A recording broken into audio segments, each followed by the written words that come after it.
Come on in. I'm not, excuse me, not going to be on long because I got up early and I'm ready to go to bed.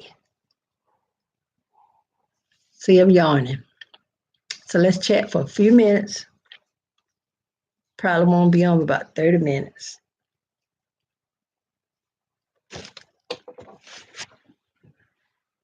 Hey, Bernadette Chapel, how are you? Thanks for visiting my live.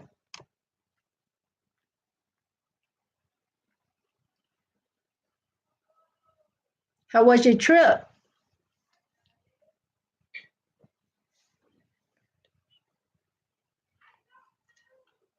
Thanks for the thumbs up.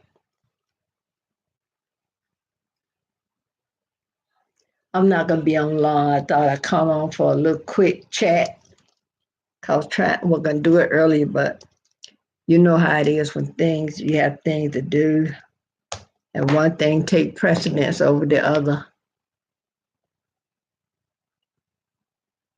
Oh, wonderful. I'm glad you enjoyed yourself. There's nothing like spending time with your family. Hey, Jadon, how are you? Are you on spring break? Ooh, please give this live a thumbs up. Hey, Shania, how are you? Thanks for coming in, everybody. I'm not going to stay on long. I thought I'd come in for a quick chat. Trying to get comfortable here, y'all. Oh, wonderful. I thought I'd come on for a little quick laugh so we can chat about anything and nothing at all.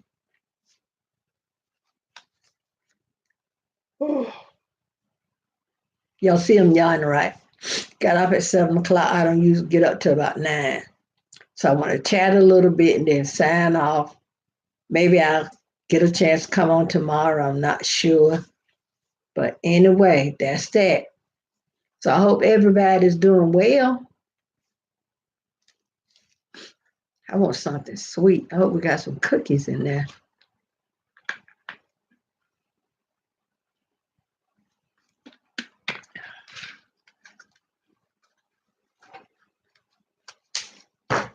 Everybody, please give the video a thumbs up.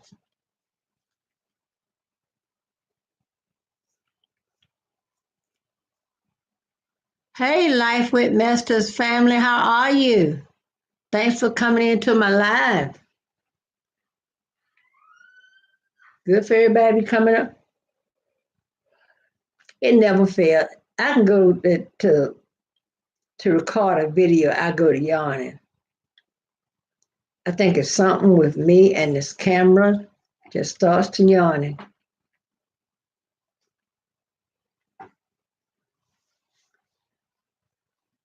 I hope everybody had a nice day.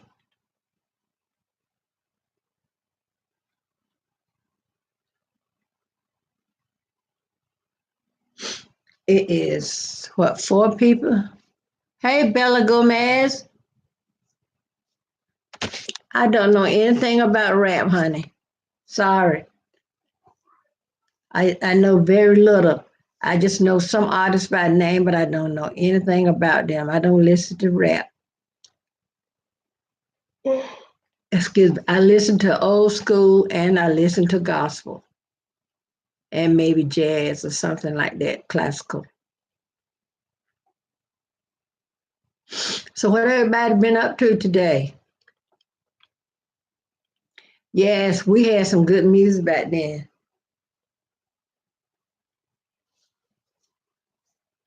We had some wonderful, the people back then, no disrespect to anybody that loved the music of today, but I guess it just, oh, thank you, Bella. I appreciate it. No disrespect against anybody that loved, um, rap and all that stuff. But at my age, I just don't understand it. Oh, okay. I know my grandson was playing soccer, and sometimes when his mom had to work, I had to take him to soccer practice, and sometimes both of us went. But he's 18 now, so. Oh, you're flying your kite. That's wonderful.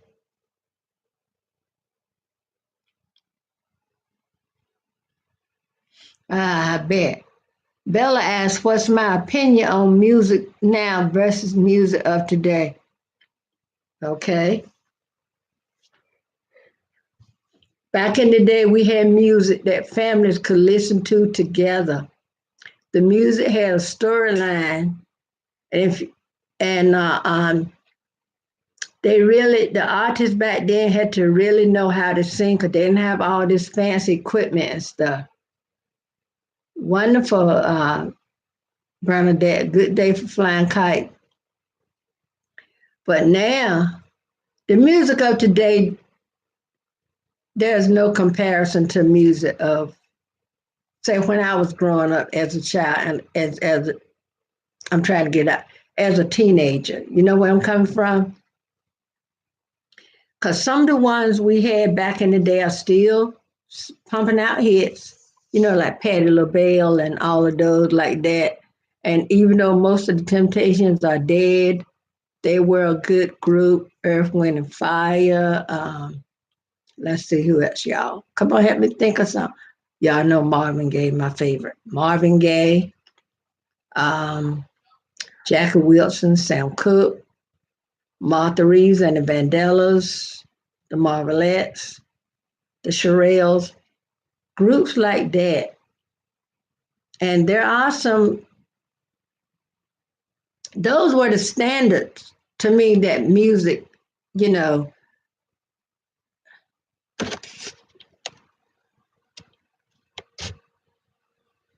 I don't, honey, I just explained to you. I don't know anything about the music you're asking me about. I am so sorry. I barely know Ice Cube when I see him, okay? I know nothing about Easy E. If I see Dr. Dre picture somewhere, I can say that's Dr. Dre. That's all I can tell you about him.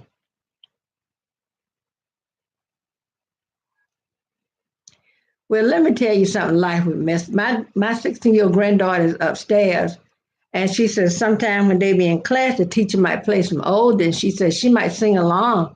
And so a teacher asked her, said, "How do you know these old songs?" So I live with my grandparents. That's what they listen to sometimes. Cause there might be a song I be playing by Brooke Benton or something like that. She knows some of the words, and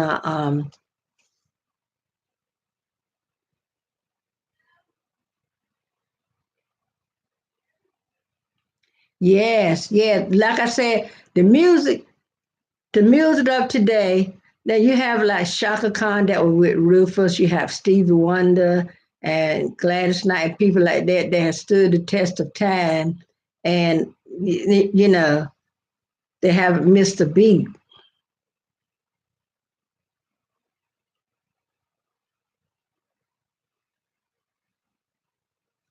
Well, I just said Marvin Gaye is my favorite.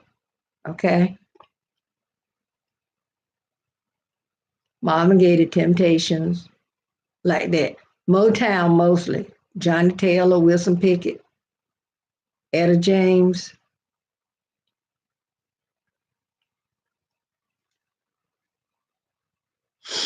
That's why I said oldies and gospel. Cause you could really music back in the day. You could understand it. The music today, I don't know what in the John Brown. Some of these artists, and I guess that's what some people like. So the music now, it has a lot of profanity. You can't sit like back in the day, a whole family could sit and listen to, okay, you're riding in your car, you turn the radio on. Well, all the music you get on the station, the whole family could listen to it. But if you turn to a station that plays the rap and some of the other stuff, you can't sit in a car with these young, impressionable children and listen to that music with all that cursing. Um, Calling women out their names. The guys called themselves dogs. what else? They call the women B's and H's and stuff like that. You don't want that in your child's ear gate or their eye gate because they'll remember that more than they will anything else because that's going to get in their little mind, their little brain. It's going to stick. Yes, the music back then had a powerful storyline. Let me tell you, cause that Smokey Robinson, y'all know for yourself. That man with those gray eyes, or whatever color they are, with his little handsome self. He almost 100 years old, probably. Forgive me, Smoke. I know you're not that old, but anyway, I digress. But the music back then, you could sit. I remember when I was growing up, and my dad was at the house, and we would listen to Sam Cooke.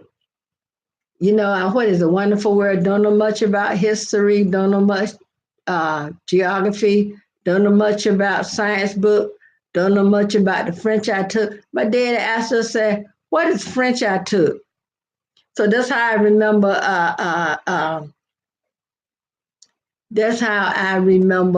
some, that was one of my good memories of my dad, God rest his soul. And we had to explain it to him because he didn't understand when he said, "Don't know much about the French I took." He said, "What's French I took?" But the music back then, you know, if there was anything in the music, it was subliminal. It was you had to read between the lines to really get. If they was talking about sex or being with their girlfriend or boyfriend or whatever, you had to have that man where you can read between the lines.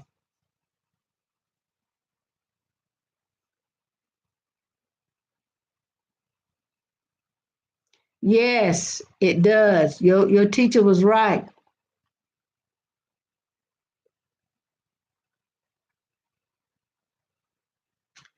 Yeah. And see, we need the way the world is going, we need stuff that's positive because there's so many people hurting, so many people that have mental health problem. There's so many people, and it shouldn't be in the United States. There's so many people are grappling with life, trying to catch a hold of. A lot of times, people get into stuff because they just need something to hold on, something that they can depend on. And that music just not it, y'all. I don't care what anybody said. Yeah, 50 Cent and all them might be making money, but at what price? I don't want to take the price of my all my children are adults now. I don't want to take the price on them. But for my grandchildren, my great grandchildren coming up, what is being left for them? You know, like in a few years, when my grandchildren are grown, you think they're gonna sit down and say, "Wow, that music by so and so and so, that was some good music that we had back then." I don't think so.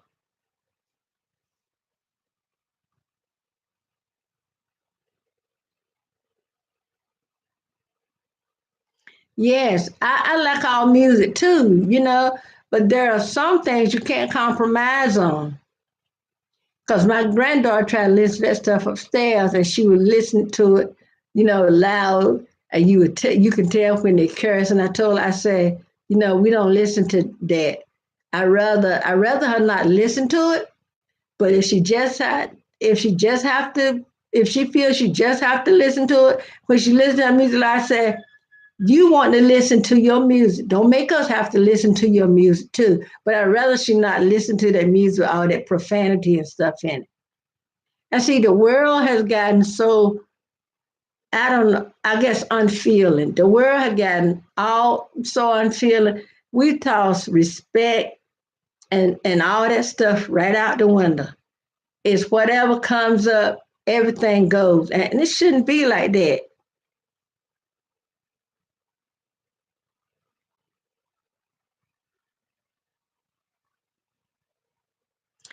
Yeah, do my granddaughter know. She knows she ride, and she knows she riding in the vehicle with me, especially me by myself. I'm either gonna have, well, my husband have the what do you call it, that universal radio, the Sirius radio. He has that in his vehicle, but I don't drive that much, so I didn't put it in mine. But she know if she's riding with me, don't touch my radio. Don't, if I'm listening to a CD, don't take a CD I'm listening to out and put in you want the one you want to listen to, because first thing, it's my vehicle. And if we get in and I say, oh, you can turn the station if you want to, or put in another CD. Now, if she didn't come with her own CD, she know what options she have. Cause I got two little uh, containers with CDs and movies. Cause my van does have the the TV in it, so they could watch something on the DVD.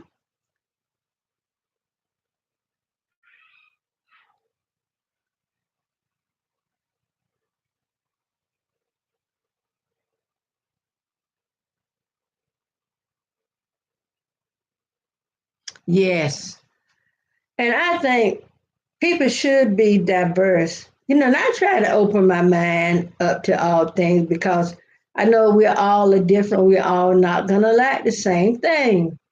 But like I said, I'm not going to lower my standards and I'm not going to compromise. You know what I'm saying? I like what I like. Now, when I'm listening to gospel, I'm listening to maybe BB and CC Winers. I have some Kurt Franklin. My main gospel is Fred Hammond. I love Fred Hammond and Rance Allen. Oh Lord, can that man sing?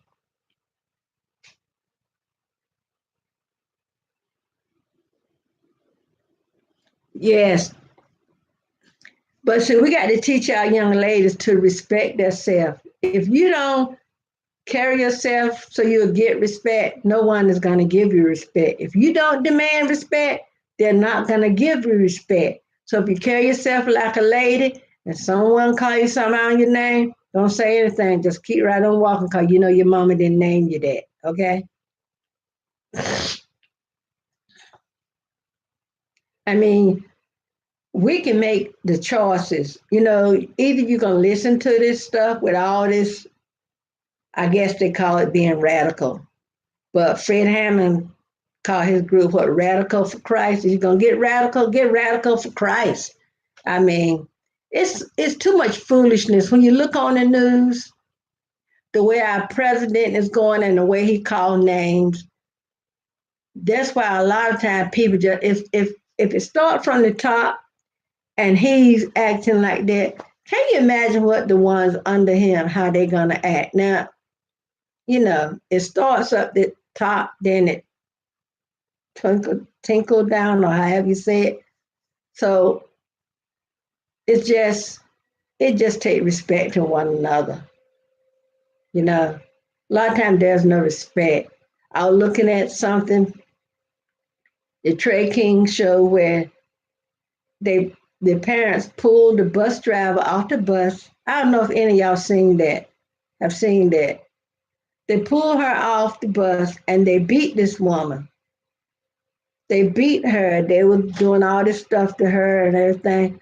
What happened? The two little girls were on the bus fighting, and one girl told her mama that the bus driver pulled her off. That the bus driver pulled her off the bus and told the other children to gang up on her and beat her, and she lied. So now, when the police came, the ones that was beating the girl and the one that was filming that, they left. As I understand now, the police are looking for them, and they were calling the woman all names, beating her. She had some broom, hitting the woman with a broom. When she pulled her off, she grabbed her by her clothes and slung her off the bus. They started beating her, and I think they were calling her names too. But I mean, it was children on the bus. That woman, from what I can understand, the only one that's supposed to be on that bus are those children and the authorities, the people in high authority at the school, like maybe the teachers, the principal, stuff like that.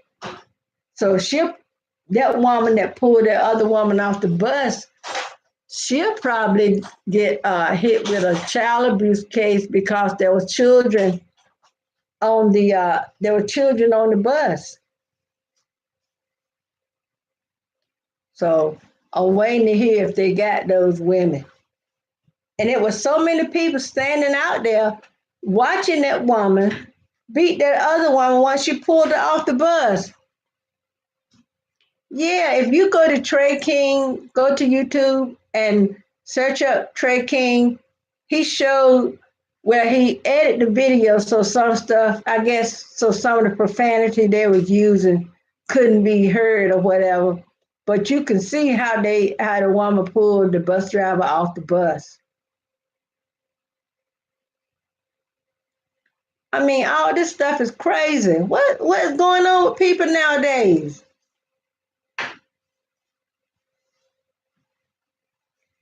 And said the woman, when the bus driver told the woman what happened, the woman said, "My child, I know my child do not lie." And the child lied.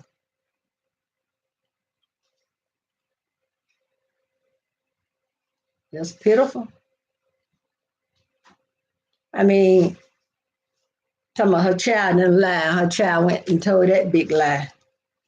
So I hope Trey King. Somebody was made a comment say they hope Trey King keep them keep them updated on it because the police was looking for.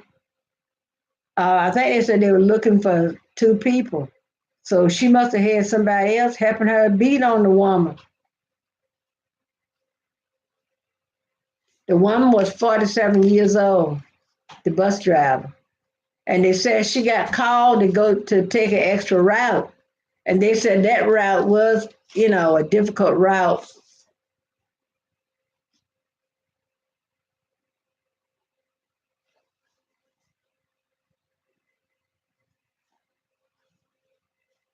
Yeah, it's crazy. No, this was a school bus. It was a school bus. So the little girl told her mom, that's what I had already saw it once before. And then Trey King had it on his show tonight. Go watch the Trey King show. And they did say the little girl lied. What you got?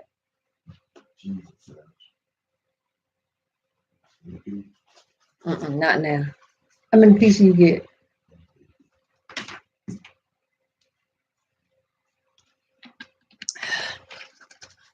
Yeah, I had already watched it on something else before. Oh, I saw it on something where a reporter was talking to the woman that got beat. They was at her house and they were interviewing her. That's where I first heard of it. And then Trey King had it on his show. I saw it on, I don't know when he put it on his show, but I saw it on his show today. But they said they can't hardly get nobody to drive that route because that's a terrible route. I don't know whether it's because of the neighborhood or whatever, but if I were that woman and they asked me to take an extra route again and it's that one, they asked her was she gonna go back and drive the bus. She said she didn't know. But I will be bringing a lawsuit against everybody I can bring a lawsuit against because that was unnecessary. I mean, what are the children supposed to what they're gonna learn? All the adults standing around watching two other adults beat on a woman, and everybody standing around cheering them on while they beat this woman. I mean, it's sick. We live in a sin sick world that needs Jesus, and the thing about it is, you know, people don't, people don't, they don't think they need Jesus. They see how this world going to hell in a handbasket, and everybody sit around and think everything that goes on is okay. Everything is not okay. It's far from okay.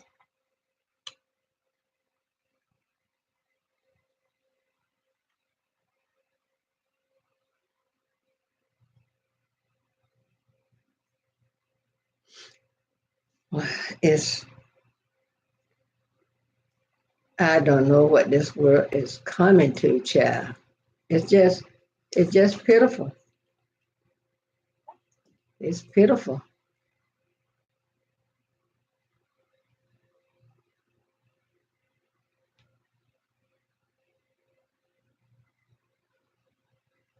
Yeah.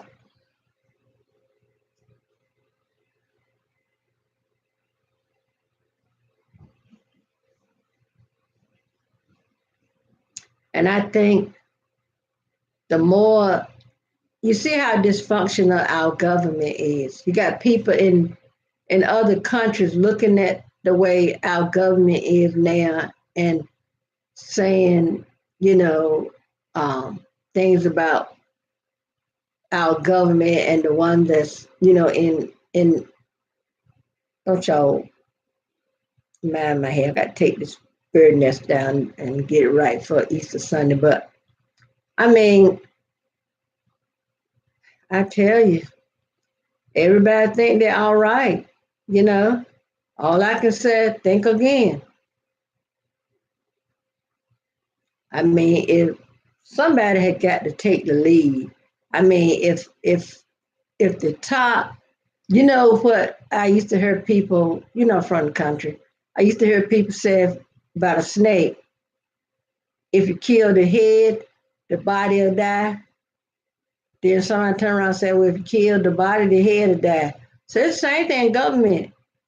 If the head of our government is acting one way that's inappropriate, I listen how our president call people names. I mean, how low of a standard can we get where our president just take it on himself and call people all kind of cornball names, and how he curse and all that kind of get them MF off the field and all that kind of stuff. And people around here, one thing is because people around him will not correct him.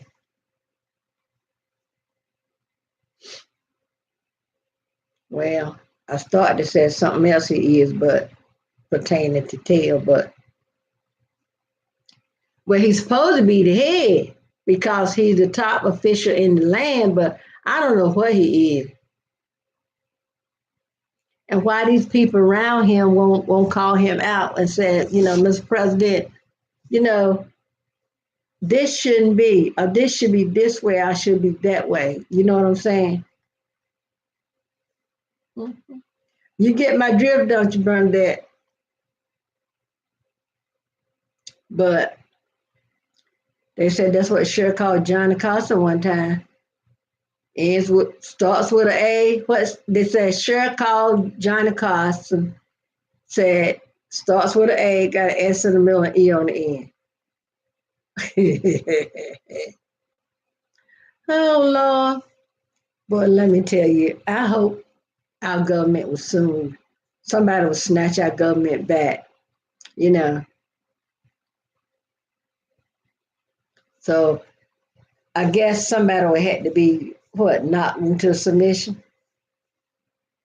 I mean, the values that I grew up on, respecting people around you, treat people the way you want to be treated. Say please and thank you. Respect other people's differences because everybody not gonna be the same. If we be dressed and I got on black shoes and you got on brown shoes, that's no reason for me to get bullied because my shoes are different color than yours, or my skin color might be different from someone else. There's no need to say pick on me because my skin is brown. The other person over his skin is not brown.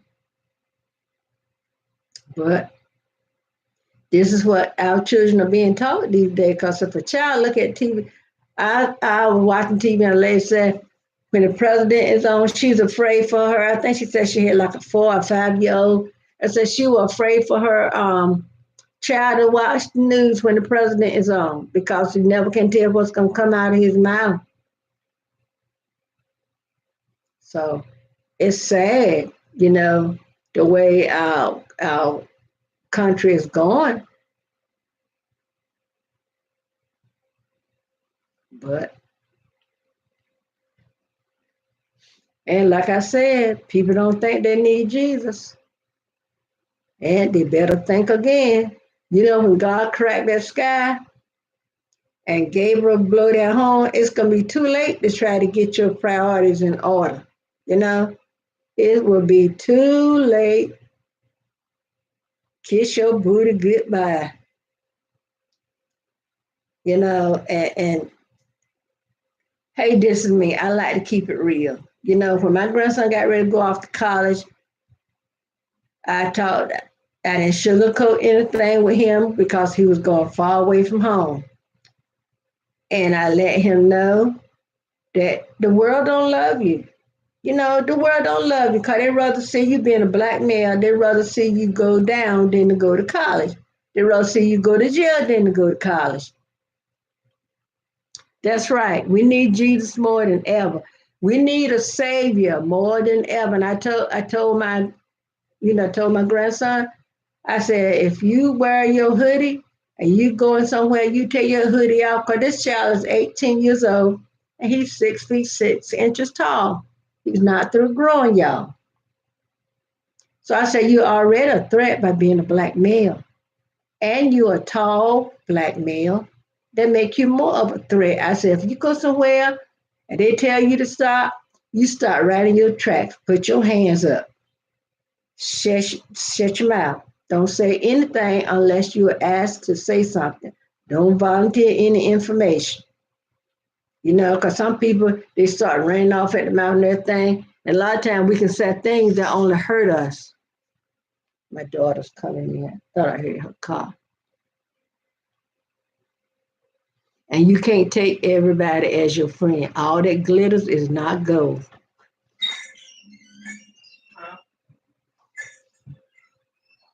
You got some food there? I bought a salad. I worked out for 2 hours.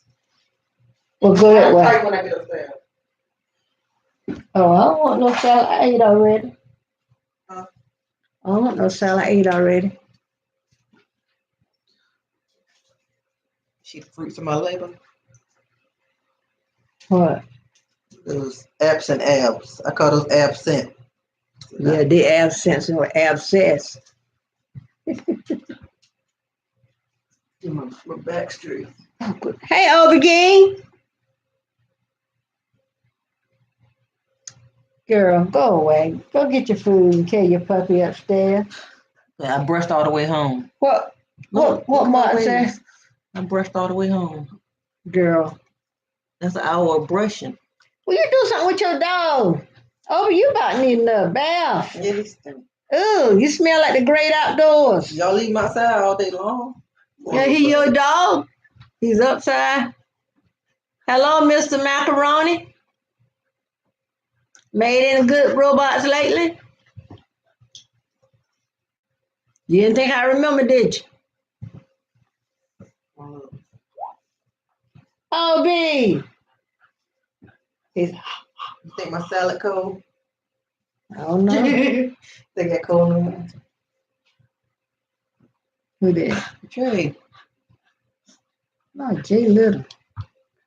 It don't look like Jay. Yeah, take the head off. Y'all videotape every darn thing.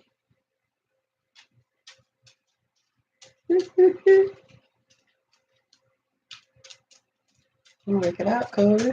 I seen should have made a video so I can put it on my channel. Okay, take your dog with you now, girl. And then he recorded me in slow mo. Look.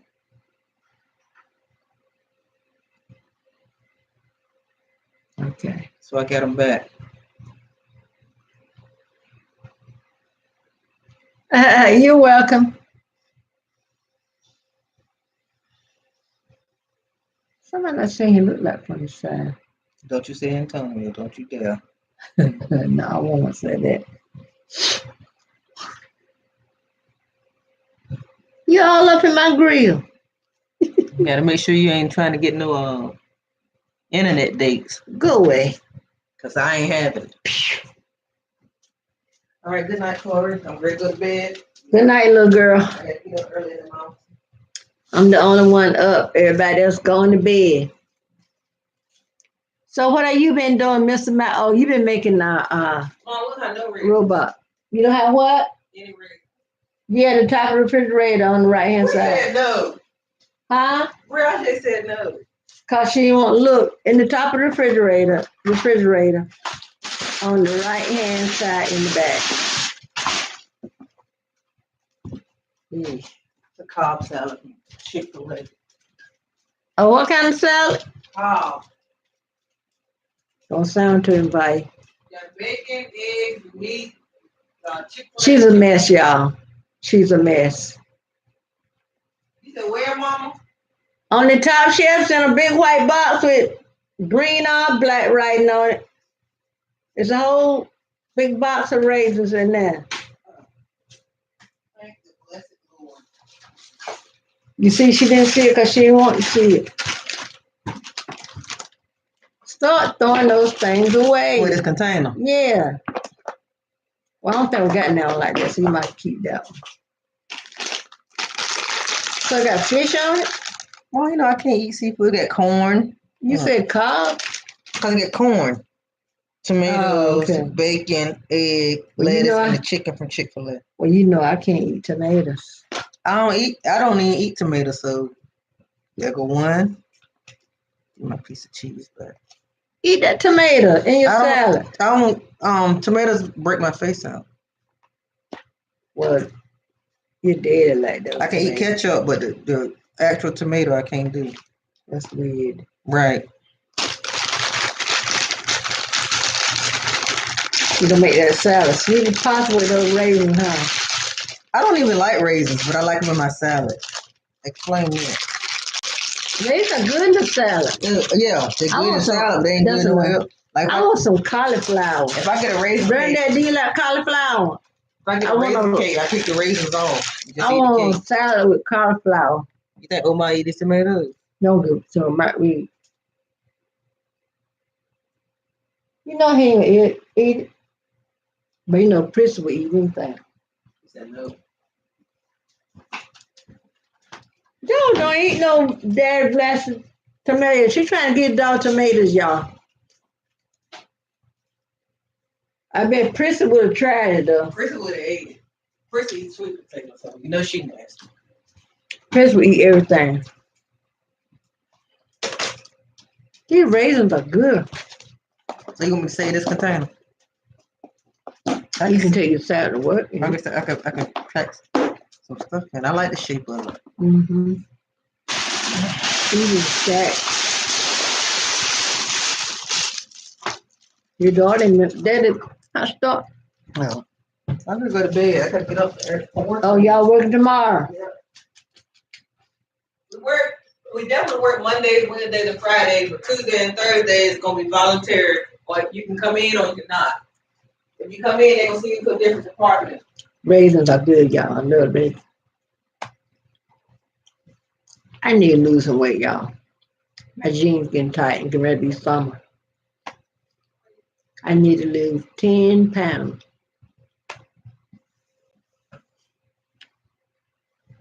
My granddaughter, when she went to the Air Force, they kept giving her, she's our second oldest grandchild.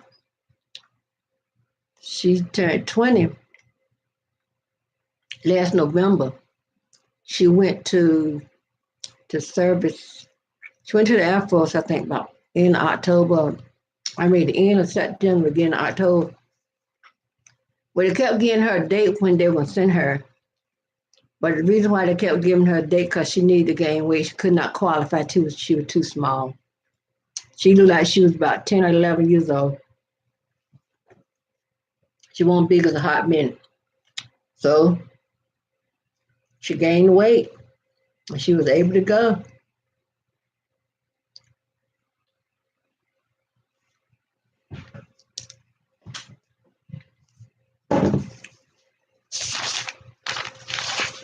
I got a lot of stuff I want to do, y'all. And look, I keep a tablet by the computer because I'm always writing something down. I have filled this little tablet up. I'm going to go to me a big tablet. Because I keep writing stuff on. I started out writing stuff about my Poshmark closet, right?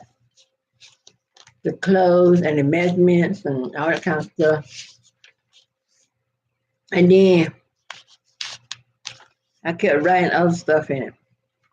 So now, I'm about to get my tablet full. We got a studio apartment over the garage, and I think when it starts getting warm, I got all my Amazon inventory over there. I sell. I'm a reseller. I sell records on Amazon. So I got all that stuff over there. But I think when it get warm, I'm gonna take all my Poshmark stuff over there and just put it over there so I can get it all out my house. Cause I got messed up here. So if y'all haven't watched my video about my albums I got, the Beatles, be my guest and watch it and leave me a comment and tell me if you know anything about the Beatles, what's your favorite song or whatever. Okay. You want to make a robot that can shoot stuff? I don't know, child. That might get you in more trouble than what it's worth.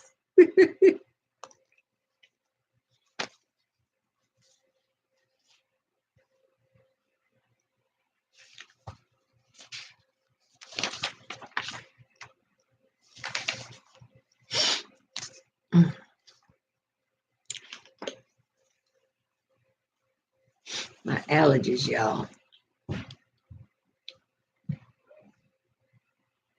I had sent Bernadette, you still in the chat?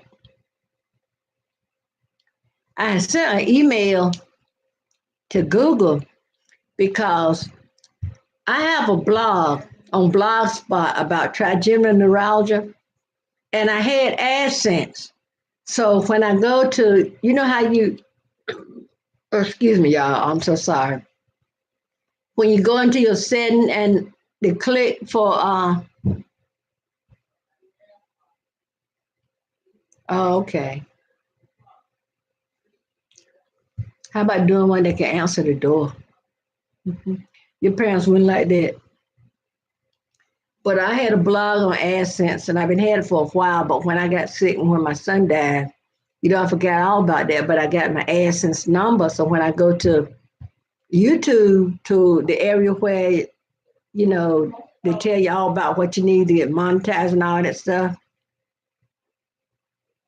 Yeah, I understand that. Well, I said it as a joke. But when I click on it, where it says AdSense, it just tells me I'm had to look. I got those Beatles album. I'm had to look see if I see that up there. I never heard of that one, but I'm looking for the Beatles, the White Album. But Bernadette, when I go to in the monetization section, okay, because he got Wings too, right? No, that's Paul McCartney and Wings. Okay, but when I go to the area to monetize, and when you had to click to go to AdSense, and it tell me not to go ahead with not to try to do AdSense for that because they already reviewed my account on my blog spot. So I sent them an email and asking them, what I should do next. But I guess I got so many friends that I need on my channel, there's no need for me to worry about that. And I went in the video, I went in live. Sorry about that, y'all. Plug my phone in and that came up. And it won't go away.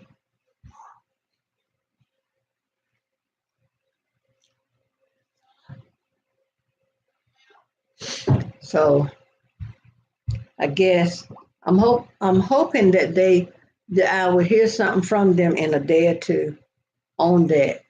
But since I got 381 to go, 381 friends to go before I reach 1,000, so I guess I need to come on live more so I can, you know.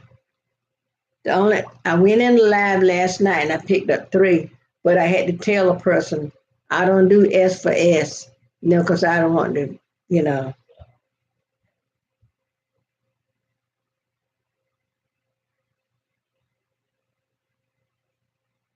What I need to do is make me an intro and an outro.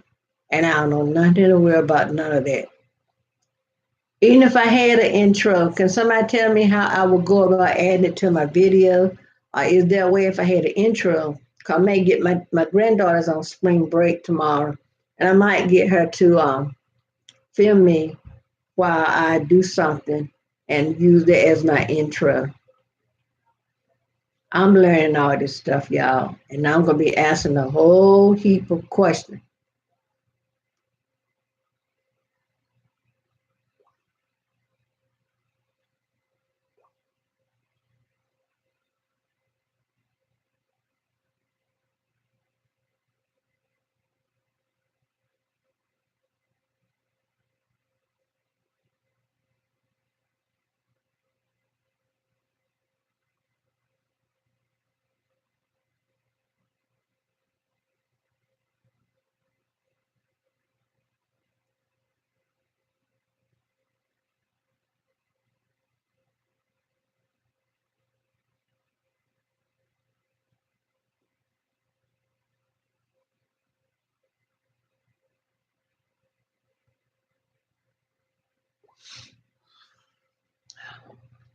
So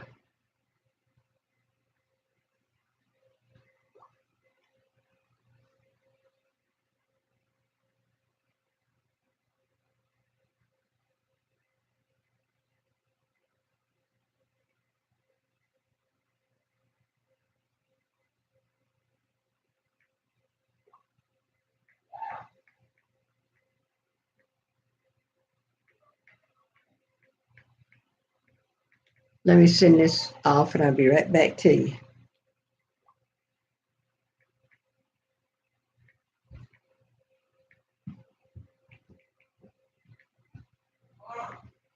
Yes,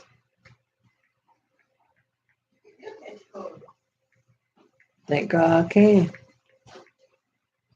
You do this. Can I do what? What is it? You said the pad on the thing. You do it. I don't know how to do it. I ain't did it in so long. I don't know if you want to do it on live or. No, I don't think. I'll be right back. Intermission. What in the world? Just said this was Miss Rhonda. Where's she bleeding from? That's a sample for a premium. It is. Look, I guess you could what? 10 hours. Who wear pad 10 hours? That's what it said. Yeah, I want. Ugh. Right. Well, there might be time. The sticky part go on your head. You could probably stick it right there. Well, we Okay, didn't have. Oh, Go ahead. it's gonna stick to your ears. It's okay. Run your hand around. Oh, I'm gonna buy a bag of pads. Fold it up. Okay, wait a minute. Pull it down some more. Pull it, yeah, that's right. Is it straight? The line in the middle of my forehead? Go that way, son. Okay, there you go. There's a sticky part up there that's gonna stick to that. Okay. And we didn't have the one with the sticky stuff on it. We had the ones with the little strings. Wait, a string? Explain. It had a string, I need answers. front and back. Wait a minute. It was like this. You know how that is like that? It was a little string right here. You had to draw that for me. I'll see if you can Google one. You can look on eBay. Sometimes people have them for sale, but they get them from estate sales. Who is keeping these things? I Hmm. have answers. I need answers. Like if they go and clean out, like AT clean out them houses, and we found all that old stuff. I got a pretty pair of Priscilla curtains that AT took down. What is that? It's curtain with the ruffles on the side, all down the curtain. And it's two pair. I was gonna put a pair of them in Bree room, but since Bree don't like girl stuff, it's two pair. I bought some white vinegar so I can wash them in. You're gonna see that pad one day when I'm tying up my hair. He'll be like, "What the hell?"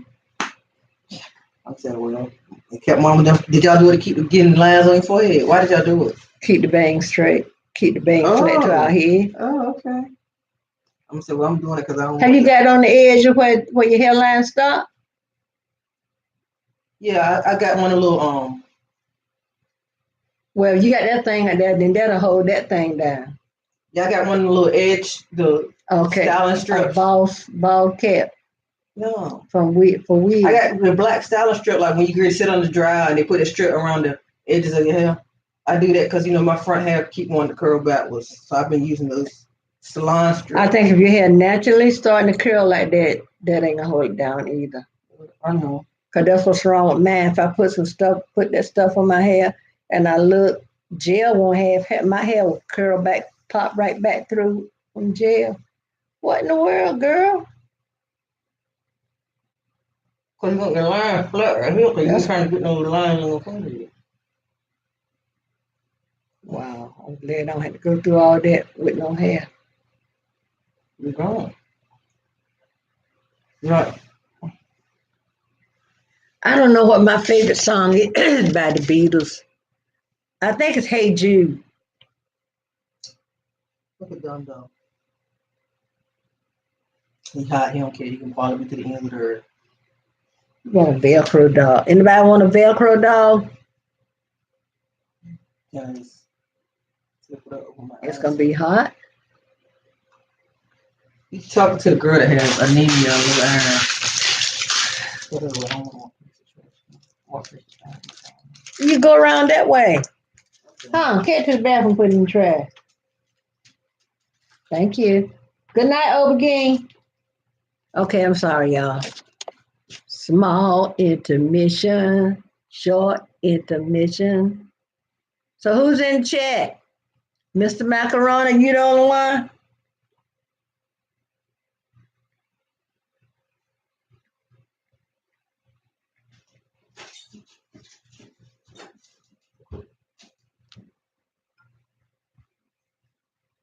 I got to send this email, y'all. Hold on.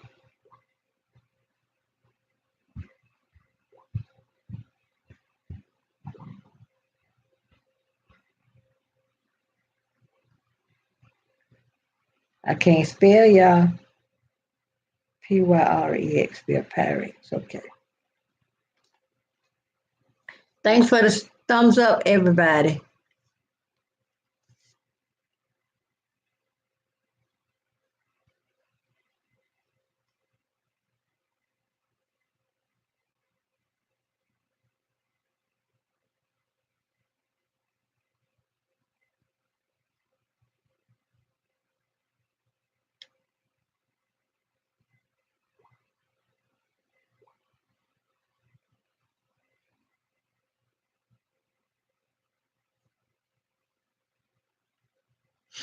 Well,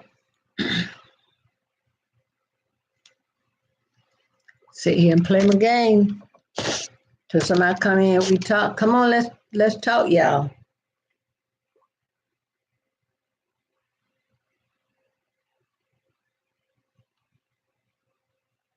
Well, we'll get the hours anyway, won't we?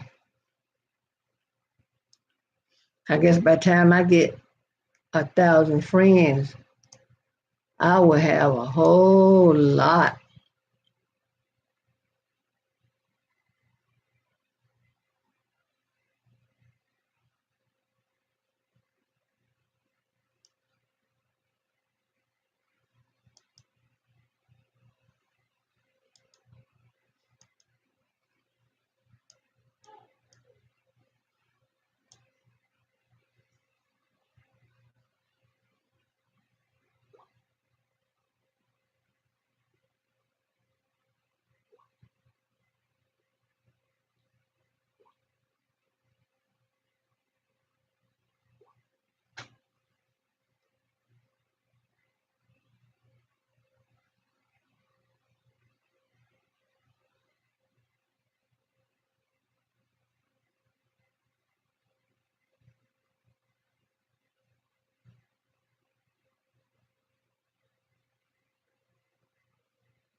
Oops.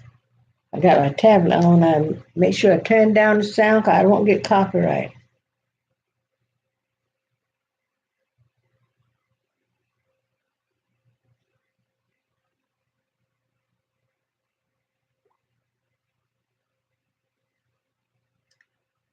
Okay, everybody.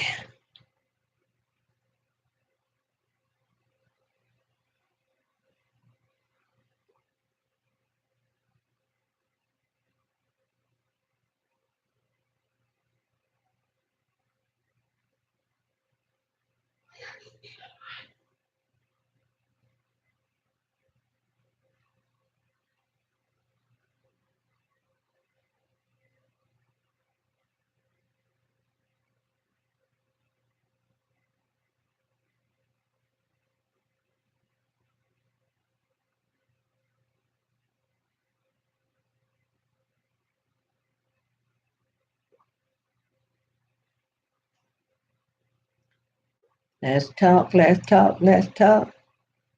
Okay, let's see. We talked about music. We talked about life. We talked about the way the world is going. Let's talk about something else. Okay, somebody type in a subject. Let's say, let's talk about what everybody wanted to be when they grew up. Okay? Guys, let me show you something. I got this little set of pens yesterday. Well, yesterday I did for a Dollar Tree. That's a blue, a gold, and a black, and these two came here, gel pen. Oh, they're the best writing little thing. So what I do when I write in my tablet, some stuff I write in red ink, and some I write in green ink, and I haven't used the other color inks yet. But I love that green, and it kind of sparkles when you write. Let me see if I can find something. I told you I write all over this tablet. Then when I go back to find something, I can't find it. When you write, the words kind of sparkly a little bit. Ooh, let me see.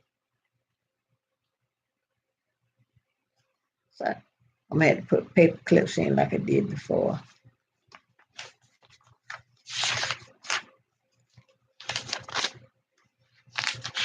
I was writing something today. There you go. It sparkles. Then the green is just so pretty. I mean, the words, when you look at it like this, it looked like it kind of got glitter on it. So, and the way I found these, they was in the wrong place when I was looking at something else. So they are by Jot.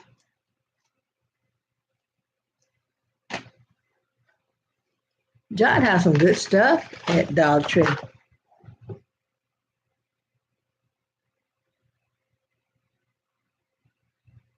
Okay, no problem, no problem at all, no problem at all. Next week is spring break here, and my granddaughter will be home the whole week, and y'all know I'm gonna put her to work. She don't think so. I want to change my curtain in the dining room.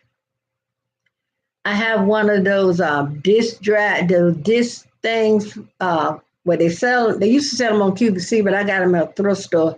So I want to catalog all my CDs and DVDs, and I got two of them. One is small, one hold 100, I think, one hold 50. And I was gonna let her do that, but her handwriting is larger than mine, so I have to do that. And I want to change the curtain in my dining room.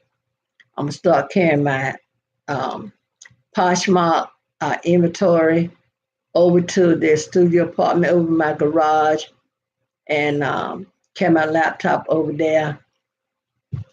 I think I'm gonna just set up my old laptop over there and try to get that, because if you're a reseller, stuff end up all over your whole house. I mean, I try to keep my living room in some shape, but I got totes all over my dining room. Well, one or two.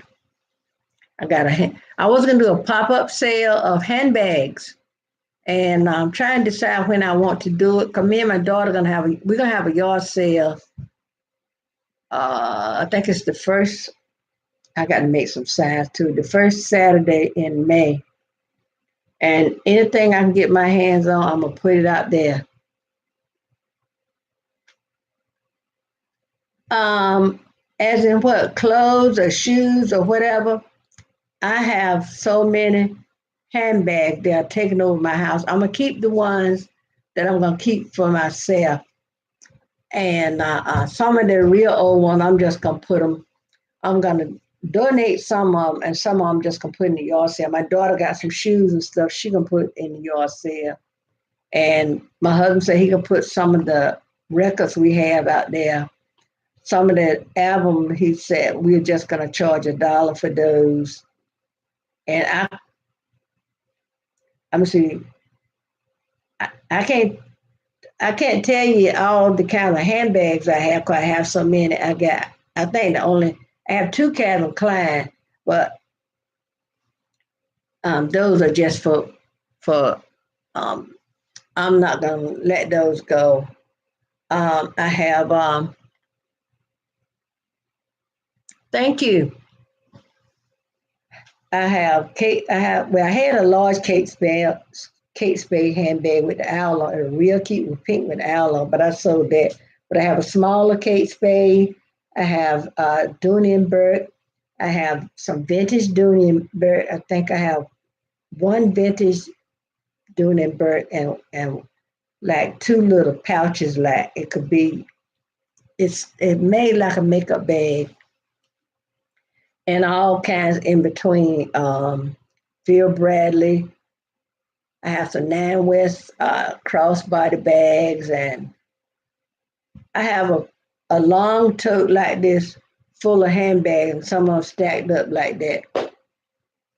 I have those niche bags, the one where you just change the shell of the bag to change change the way your bag look. Yes, but see, a lot of mine were bought for resale, and see, I got so much stuff to do that a lot of time that I don't get a chance to do because like I'm working on my t-shirts on Amazon. I'm working on YouTube and I try to stay up to date, working on Poshmark. I told my husband today I'm gonna give up Poshmark.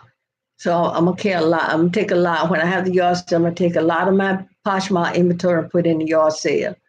And the only thing I'm gonna sell on, I want to keep on that I'm gonna keep on Poshmark is things that I can probably move, let's say in a month. I don't want to keep tubs and you know what I'm saying? I don't want to keep tubs and tubs and tubs of stuff of Poshmark because I don't really have the time to devote to Poshmark. But I would just like to keep enough on hand to keep me a little spending money because what I make on Amazon goes into our joint checking account to help out with the bills, because when you're on Social Security, you need all the help you can get.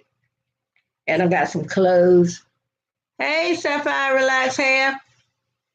How are you? And stuff accumulates so fast.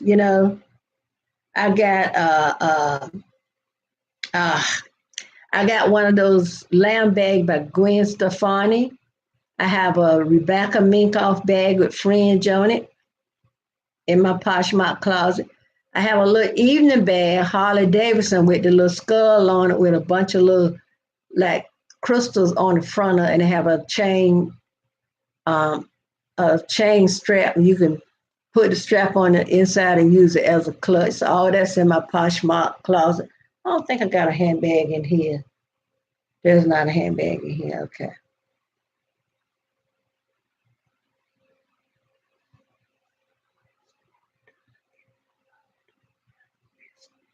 No, what I have is in my Poshmark closet. Here's my Poshmark now. That's the name my mom used. That's the nickname my mom used to call me. And most of the time, she called me that when I was being bad. She tells me, I said, Mom, why you call me that? She said she had a good, hi, Valerie Elmore, how are you? She said she had a girlfriend with that name. I hate it when my mama called me that name. Or she'll call me, you know how it is, you call a child, you call their whole name, first, middle, and last. Let me see. I had it in, I think I had it. Girl, I got to write everything down. I got to write everything down. You ever be sitting at your desk and you go to write something down like, I was shredding a lot of paper today because that's one of the main things that can accumulate. I had to dump my shredder like 4 times. Let me see. Let me see if I can do a screenshot and then I can put it in the chat. Oh, no, I don't think I can. I'm going to see if the URL will come up.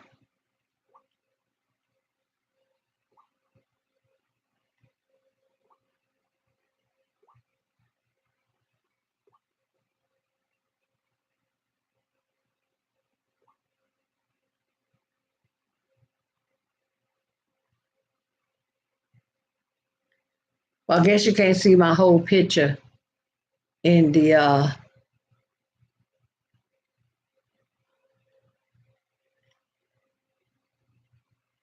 that's the way my beginning of my page look.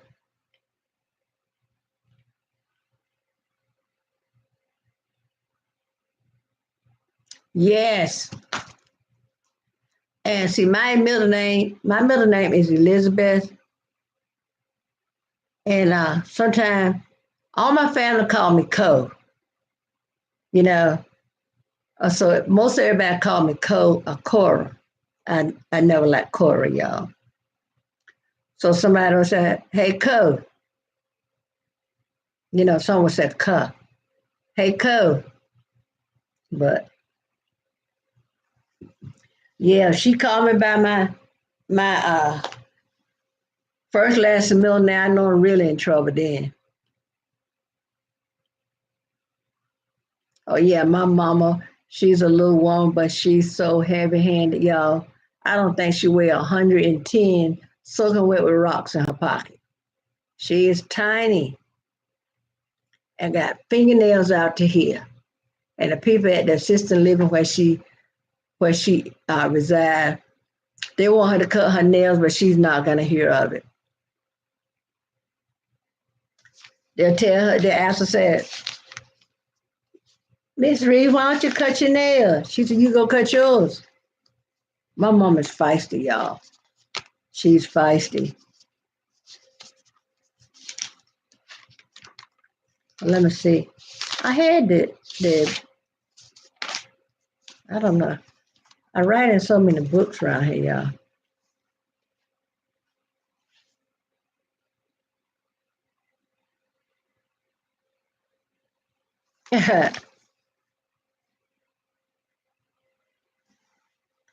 Well, one of my granddaughters has my granddaughter Peyton has my middle name, and her mom, when she's really doing something, her mom would say Elizabeth, but we call her Pepe, right? She don't like to be called Elizabeth. She knows she in trouble. Her mama call her Elizabeth. Oh, here, that's the way, right there at the top, right there. You can find it like that. Let me see if I can write. You found it? Okay, good.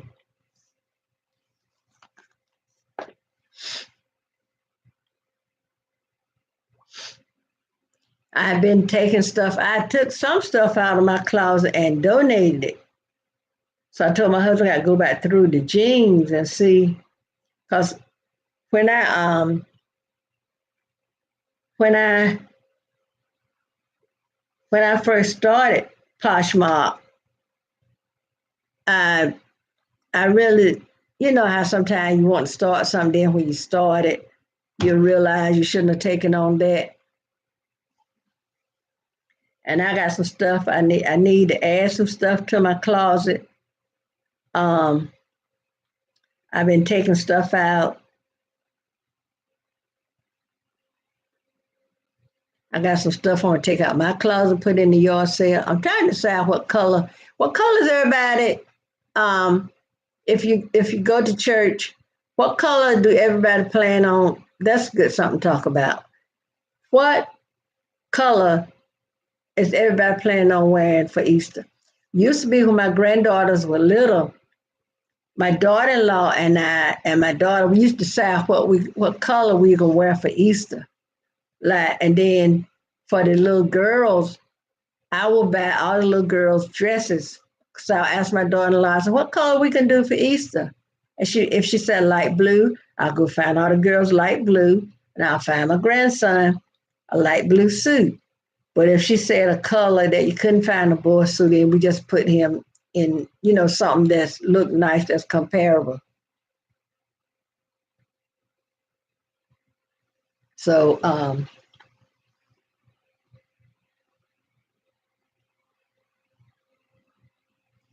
so, um, so I don't, now all the girls that I was buying those little dresses for, I found one of the dresses I had. Y'all remember me telling you I used to keep my little granddaughter that had the acid reflux. I kept her from the time she was about 2 weeks old until she got a big girl.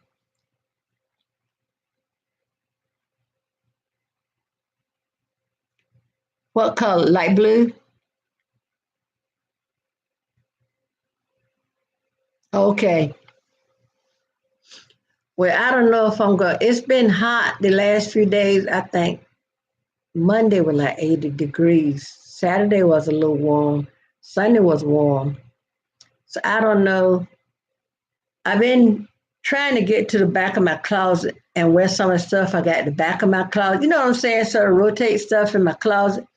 So what I'm gonna do, like I wore a suit to church Sunday. I forgot what color it was. Oh, it was kind of like a red, what they call moleskin, that's kind of treated to feel and look like suede. Because I was trying to wear some of the stuff I got that's for cooler weather before it get hot. You know what I'm saying? So I've been going to the back of my closet and wearing stuff at the back of my closet. And what I'm gonna do, like when I wear a suit or something, I'm not gonna hang it back in my closet. I'm gonna carry it to my studio apartment over the garage and put it in there, and that'll make room in my closet. So my husband asked me was I gonna wear lilac because he was thinking about wearing lilac. I told him, no, I got a lilac suit. It's not a hot suit. It's a suit, a fabric you can wear all year round.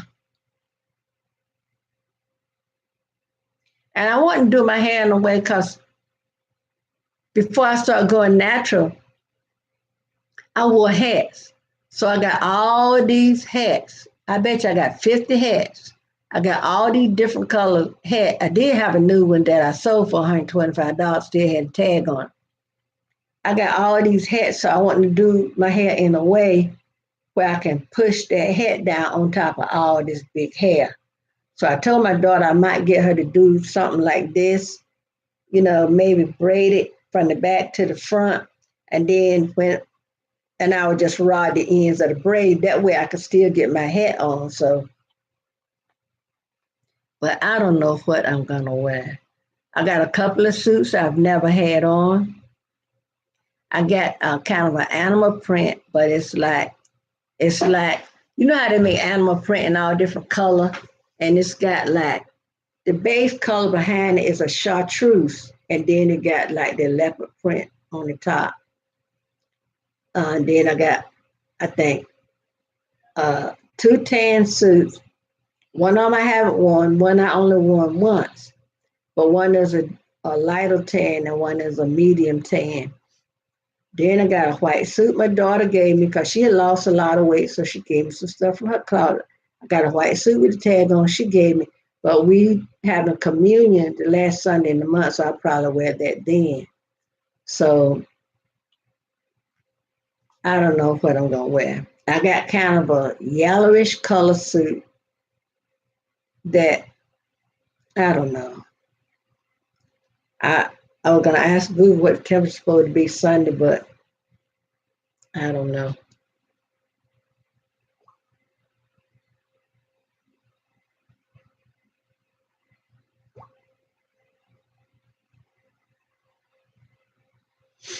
So I really don't know.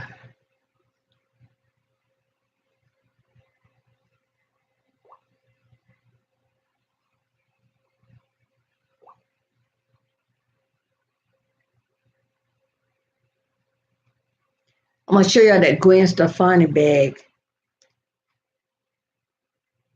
That's the Gwen Stefani bag, lamb. And that's the inside. That's the inside. Isn't that pretty? That's the back.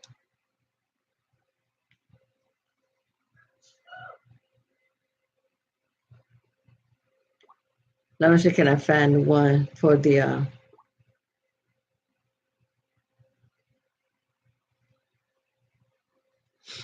I need to take time. Oh, it went off on my tablet. So old. I'll go to try something. Yes, the Gwen Stefani lamb. Then I have a coach. It looked like patchwork.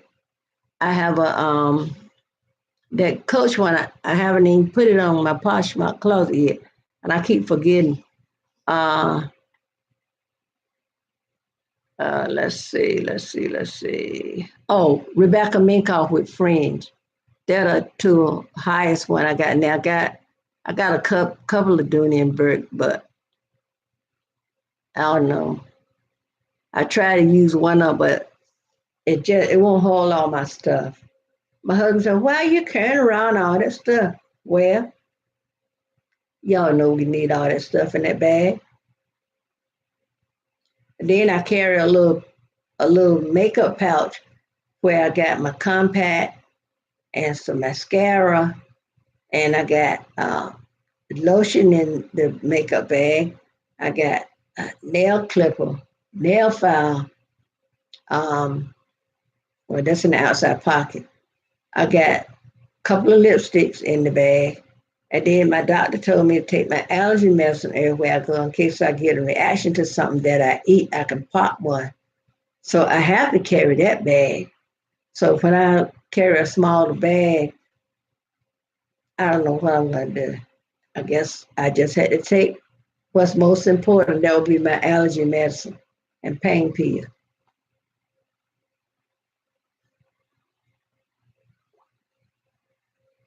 Well, people would on Poshmark, people would lowball you, and I hate that. I have something. Um, I had when I before that Kate Spade, so I had it up for 200. I had it for 225. Then I marked it down to 200. Somebody offered me $65. Now come on, y'all, that's a low ball. I didn't even see. I didn't even send them. I just deleted it, and I didn't even send them a counter offer. I said I'm not gonna do it.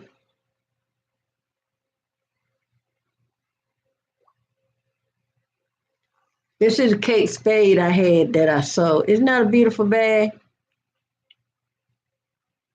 Isn't that beautiful? I should have kept it, but it was brand new. I had never carried it, so I sold it for $175. But I got so much stuff around here.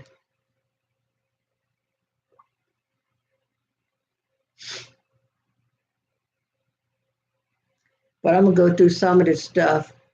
And I went through some up before and donated some up to Goodwill.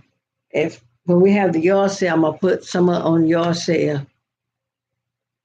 I think I got 3 bathing suits. Last year I sold quite a few bathing suits.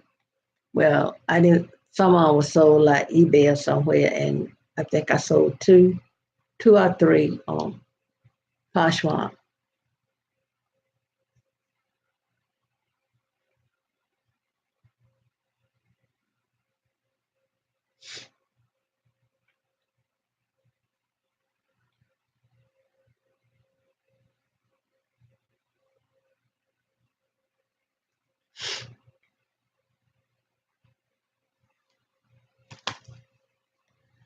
So I don't know what color.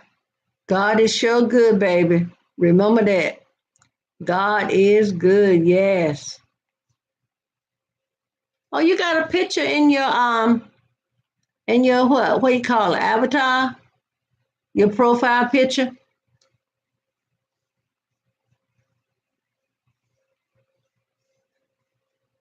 I need to make me an intro can somebody tell me what a card is? That's right, honey. Yes. Yes. Cannot stress enough to the young people and old people alike. God is good. Keep him first. In everything you do, acknowledge him. Sunday in church, I did the scripture. And my scripture was Psalm 37. Fret not thyself because of evildoers, neither be thou envious against the workers of iniquity, because they should soon, what is, wither like the green earth. But let me see. Something is wrong with mine. But that was my scripture for Sunday. Wait on the Lord. I think it's Psalm 37. I think the 8th verse. Wait on the Lord and trust in the Lord. Wait patiently for Him. Yeah,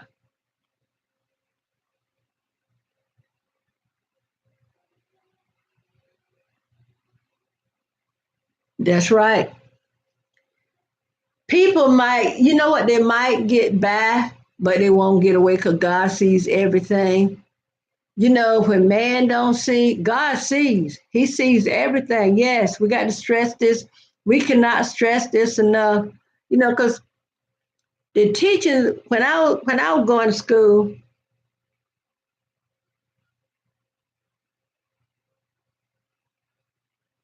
yeah, the Lord said, "Vengeance is mine; I will repay." So if He's gonna fight your battle, I did a T-shirt that says, "We fight not against flesh and blood, but I got to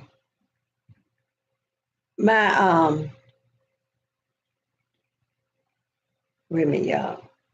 I'm trying to get Psalm 37.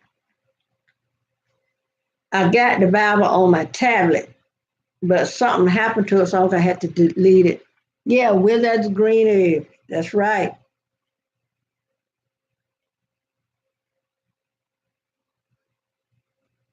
Okay, let's see.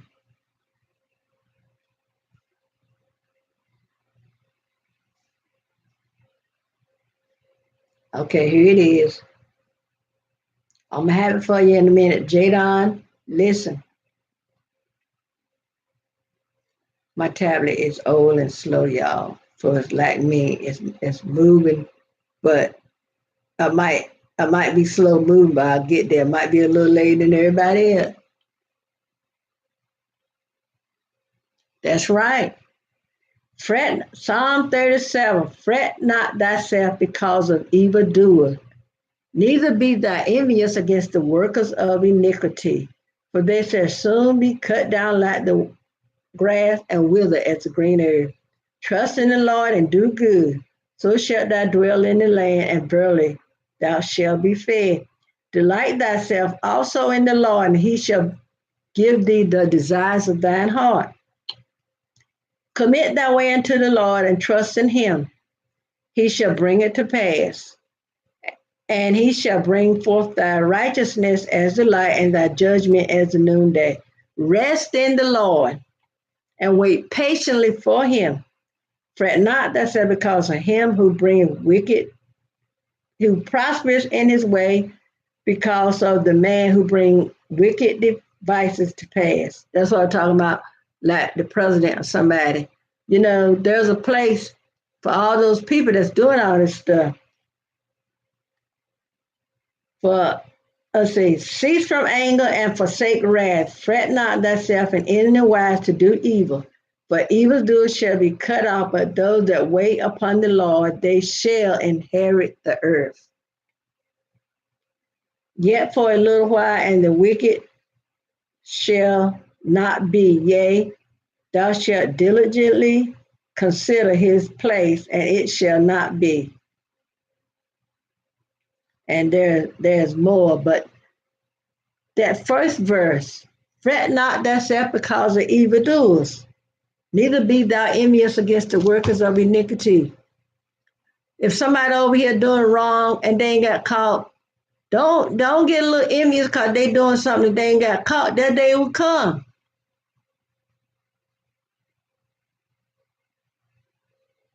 Hello, Glam Mom.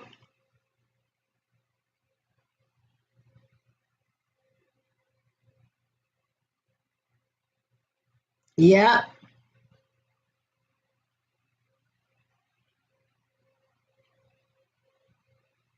Oh my Lord. Yes. Yeah. Cause a lot. Yeah, people do that. You had to watch them, and in our newspaper, it was something about people, about a couple of men or somebody going around trying to scam older people. And when they said who it was, we knew exactly who it was.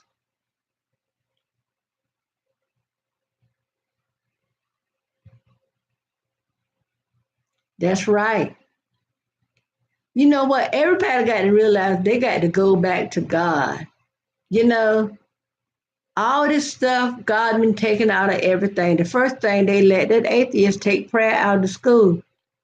And like I told my husband, when all this stuff come up, where were all these preachers and all these people that got a voice that's always on TV? Why weren't they crying out what the Bible said? Um, oh Lord, I hate it on my mind and I forgot about it. Lift up your voice like a trumpet, cry loud, spare not.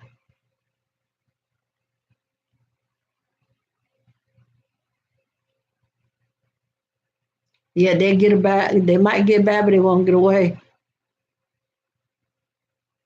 Yes, yes. They said they were going around, especially like if, say for instance, elderly person is coming out of Walmart, and they might say, "Ma'am, you know, I haven't eaten in so and so number of days, and I just need a couple of dollars."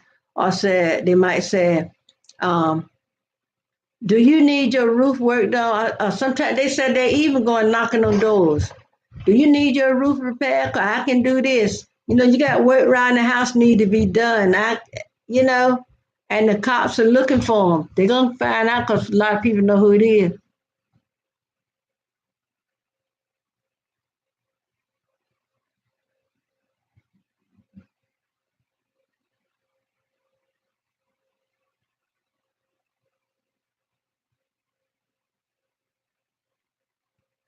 Mm, yeah, yes, knocking on people's doors. You know, say he will see stuff in your yard. I know you got stuff need to be done. I can fix. You know, if you got work need to be done around your house, I can fix it for you. I just need a little cash to pay my light bill, stuff like that. See, they try to play on people's sympathy.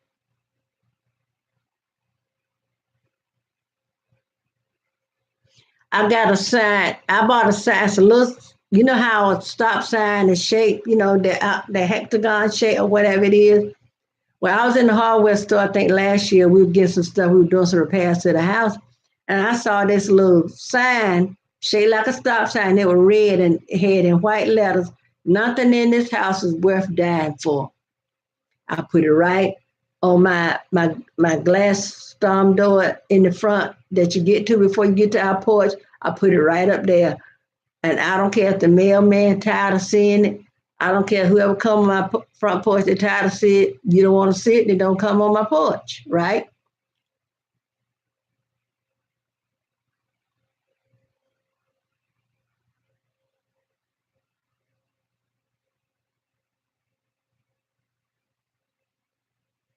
Well, that's good. That's good. That's good. See, and that's what I'm saying. We need, you know what the Bible said, um, that you left your first love.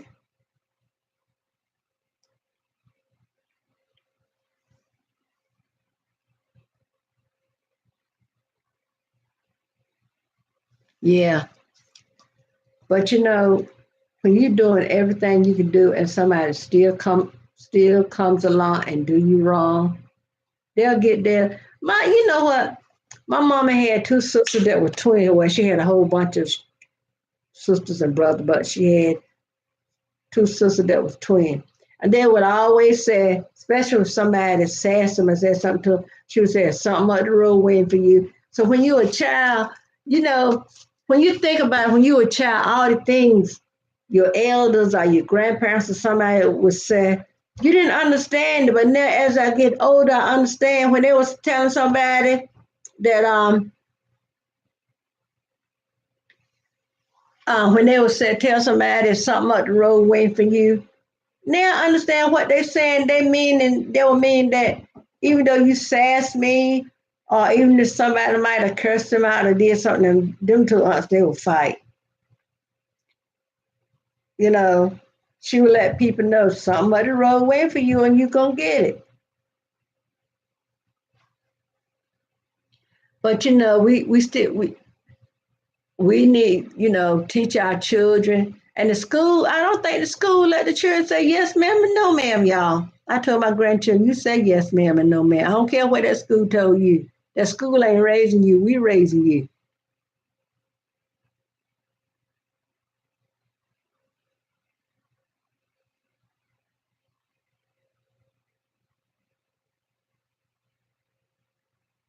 Yeah.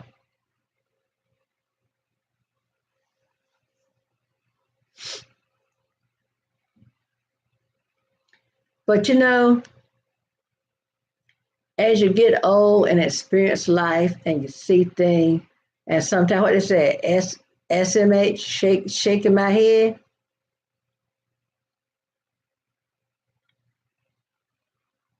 That's right. If they still try and they come in, oh well.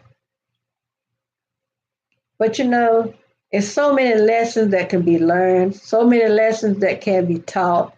Because none of us are too old where we can't learn. There's things that I don't know, and if somebody set me right, and you do all things in love, you can correct a person in love without having a bully tone, you know, because like I tell my children, when you get out there in that real world, mm, some folks just get a rude awakening.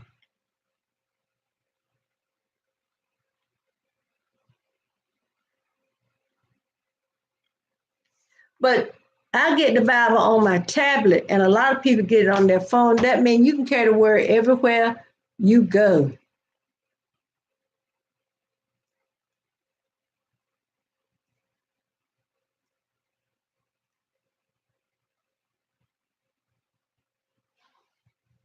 But you know what?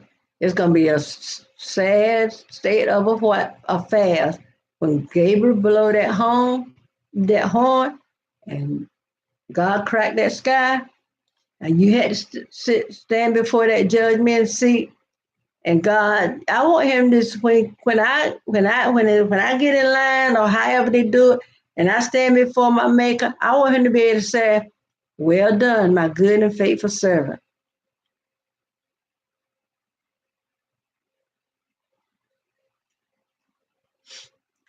Because this world is in such a shape. Some people raise their children that the next adult can't say anything to them.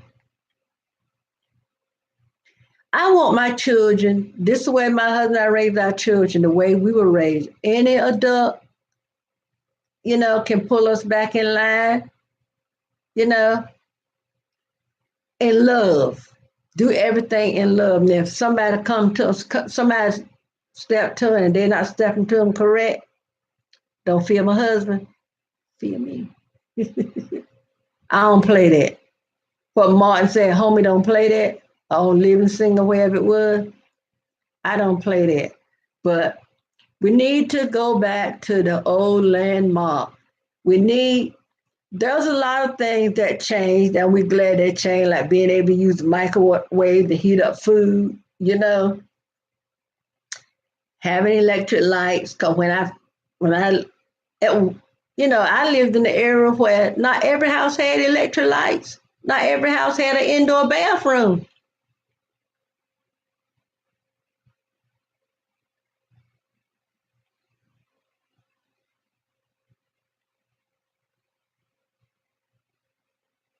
Yes, that's right.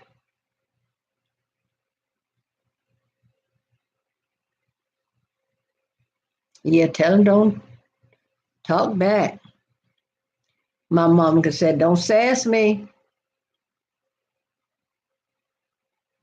Yeah, that's right. Some of the adults are the problem. Because I know when I told you I did child care for close to 25 years, some of the adults, their tone might be a little brash. Some of them, the way they talk to their children, let me tell you what.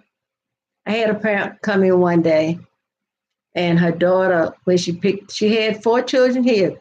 Two wasn't old enough to go to school. Two got off the bus here. So the little girl, the older girl, she asked her mama, let me move this chair, hold on a minute, y'all. She said something to her mama, and her mama said, I don't know what the question is, but the answer is no. My my Me and my daughter said to one another now, I don't know what the question is, but the answer is no.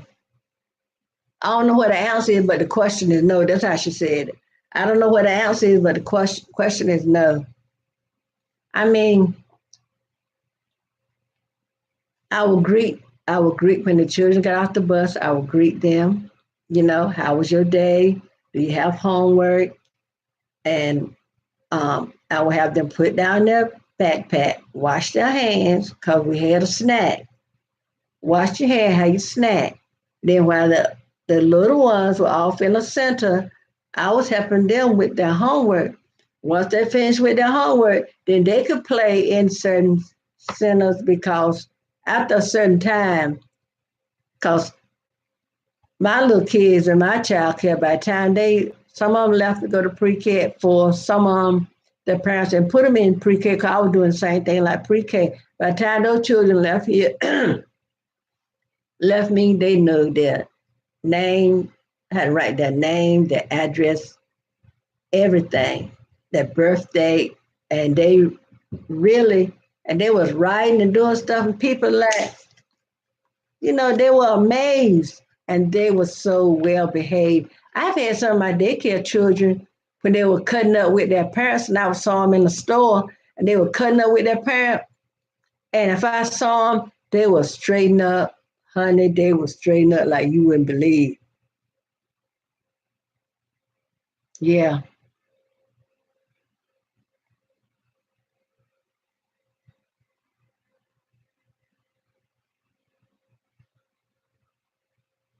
yeah. Who has made a song? Wake up, everybody. Teddy Pendergrass. And y'all know what we were talking about music a while ago. Yeah, my good and faithful servant. Yep, depart from me. I know you're not. I don't. That's a phrase you don't want to hear. If you listen to some of the songs that had a message to it, like those songs is irrelevant right now. Marvin Gaye, what's going on? Mercy, mercy, talking about how the way the world is, how so much stuff is going on. Teddy Pendergrass, wake up everybody, no more sleeping in bed. The OJ family reunion. I mean,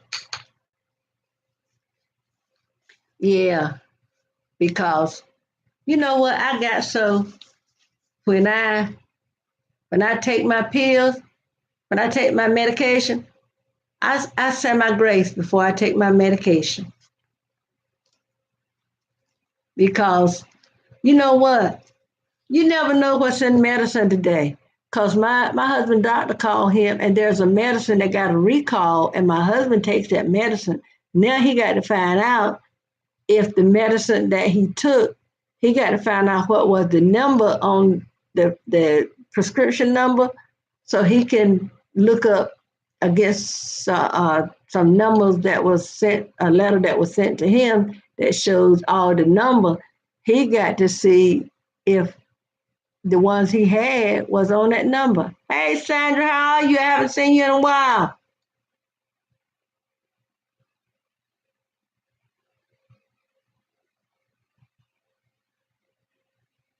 That's right, Sapphire. Yeah. And have y'all seen how they're dressing some of the kids up like adults? I mean, if you scroll through Facebook and you like some pages and stuff, have you seen some of those pictures where they're dressing those, especially the little girls, where they're showing clothes where they putting on the little girl that look like something? Okay. Thank you for coming in, Glam Mom. Had a nice talk. Good night. But our children need to be taught the right way, you know, and they need to be taught to respect other folks' differences. Have a good night. Thank you. You too. And we need to respect each other's differences. You know, so what? The next person over here skin might be brighter than our that brighter than mine, but there's no reason to pick at me because I might be a little shade darker or whatever, you know, or because somebody got on Nikes and somebody else's parents couldn't afford Nikes, so they got them some sneakers from Walmart. All of them gonna do the same thing. All of them gonna just wear out and you can throw them in the trash. But the world is hung up on the wrong thing. They hung up on material things. Material things don't mean a hill of beans. The world is too hung up on material thing and status. What level you reached in earth, you know?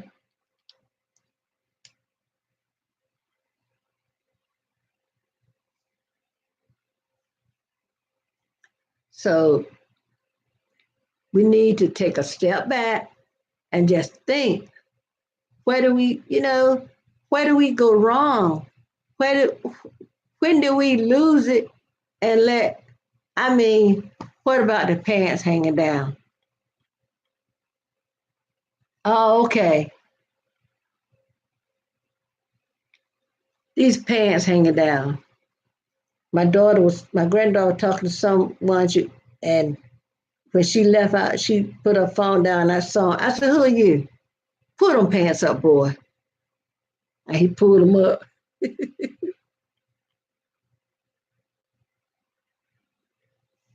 But you know what? What it's saying? Stand for something or you fall for anything, and that is just so true. That is just so true. That is just so true.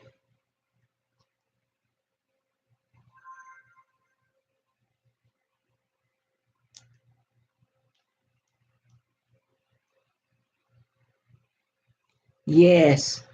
And I was looking at one day.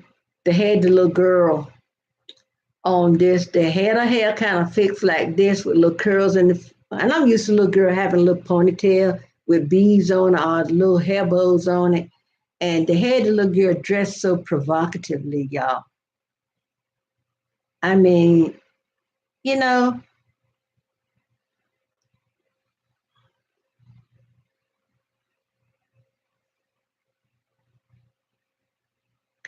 and our our our pastor to ask the one day in our youth service because we have a youth month. February is a youth month, and August is a youth month. So our pastor asked some of the young men, "Do you know where the pants slung low where it originated from. And they was like, no, he said the prisons. That was let another inmate that Fred Sanford can say. That was to let another inmate know. You know what I'm saying? And when you explain, I see someone with their pants. You go to Walmart, all you see of the boys a lot at a certain age is their boxers. That's right. That's right. They make them so grown so fast. I when my daughter was cleaning out the closet to the room she in up there, and I still had some stuff up there. She found one of the little dresses my little granddaughter I told you, Pepe, that I kept. Y'all remember the little bonnets the girl wore with the little ruffle up here and the little ruffle set up like this, and it had the little hole in the back here? Y'all tell me y'all remember those. Yeah. Well, when she cleaned out that closet, she bought some stuff that I had forgot. A couple of her handbags was up there, an old briefcase that I had been looking for to put my church stuff in and everything. But she found a little dress, one of the little dresses I had for Pepe. It was a little dress with the duster set and one of those little hats. Oh, it was light blue, and it got a little embroidery on the front. I'm gonna go get it and show it to you.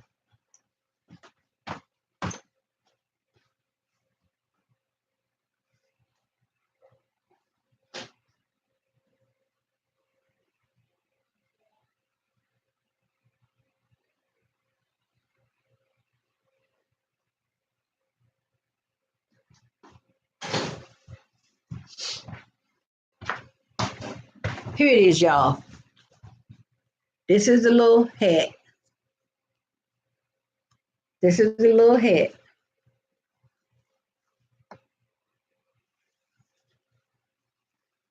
There's been some beautiful embroidery. And here's the dress set. Y'all tell me this is not the cutest little thing. And I would dress her up, put her on this with a little pair of white tights, her little white pant, little shoes. The dress is not her. It still look like brand new. And she's 11 years old. And this is a size 24 month. I mean, it's not even her. The embroidery on this is just, oops. Isn't that beautiful? Look at that lace. And the lace is all the way around.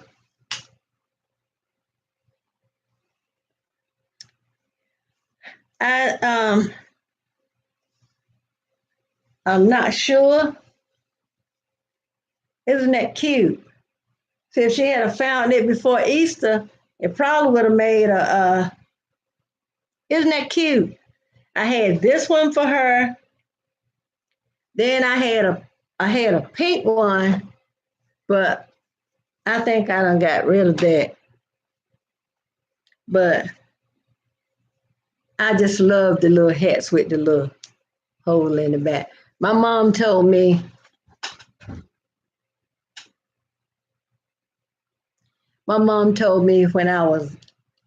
she said when I was little, I didn't really get a lot of hair till I got a little older. She said my hair was kind of blondish color. She said, but she put me on a lot of those bonnets with my bald head peeking through. And some of the little dresses I call Shirley Temple dresses.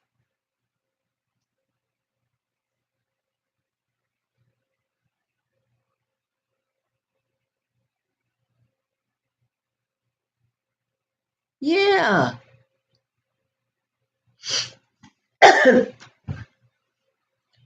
I tell folks if you want anything saved, give it to me. I've been had that dress. I think I got the little white parallel shoes she had, y'all. I got some Dr. Brown bottles she had. They look like brand new. I got some other little stuff. I got the girl. I'm still using the bottle brush in my kitchen right now on my sink. I had two. I got one in the drawer and one in my dish rack. I told you I can save stuff. I might can save it so good I don't know where it is, but it's saved, right? When my daughter and his wife got married, they already had a. When my son and his wife got married, they already had a little girl. The dress that she wore, she is 20 years old. The dress that she wore to her mom and dad's wedding, a little lacy dress. It's lace over another little fabric. I got that dress hanging up in my closet.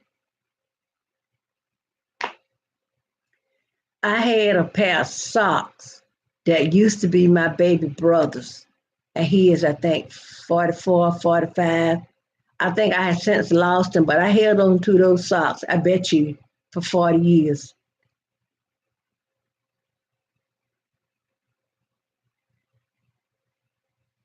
That's right. That's right. That's right. Sapphire, you're only paying for the name.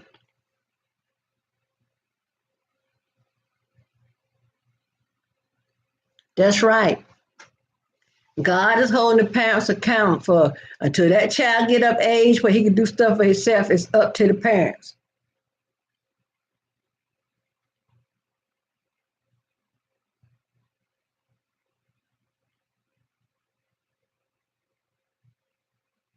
Oh, I hope you're all right, Mr. Macaroni.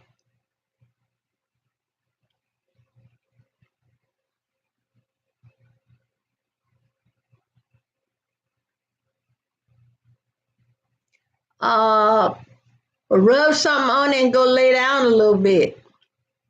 Take a load off your feet. Go to your kitchen. Get you a spoon. You say you fell down. Did you hit your head? If you hit your head, get your spoon. Put a half a spoonful of sugar in your mouth. My sister-in-law and they used to tell me that about when a child fall. I forgot what the reason, but I when I got a nephew when he was little, when he would fall and like bump his head or something, I would get a spoon and give him a little bit of sugar, right? Until he got to the point he liked the sugar and he would say, Korea, I fell and bumped my head, can I have some sugar? I said, no, boy, you lying. But I hope you're okay, hon.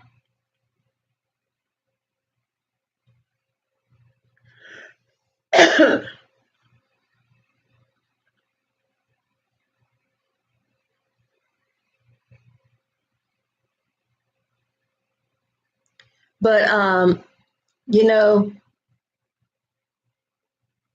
when our children they'll know about teaching their children when their children get out there and embarrass them, then they're not gonna be looking at that child, they're gonna be looking at the parent. Because they will get out there and show their hind parts and sometimes literally that the parents will be embarrassed and it's gonna reflect on their parenting.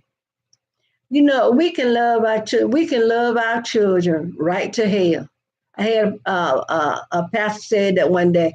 You love your little children and you loving them right to hell. You loving them right to hell. And everybody they were perplexed. He said because when you're not teaching your child the right way and you let him get away with anything, all it's doing is evil lurking.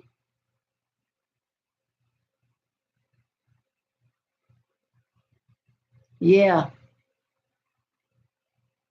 yeah, Epsom salt. When my eczema on my hand get itching real bad, I put me some Epsom salt and some warm water, soak my hand, and yeah, yeah, people are loving their children right in here. Because when you're not teaching your child the right way,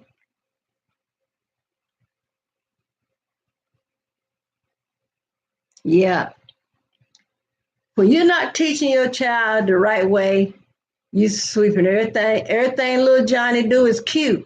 You laugh at it. But what about when little Johnny get out there and embarrass you? You gonna laugh then? No, you gonna want to whip his tail then.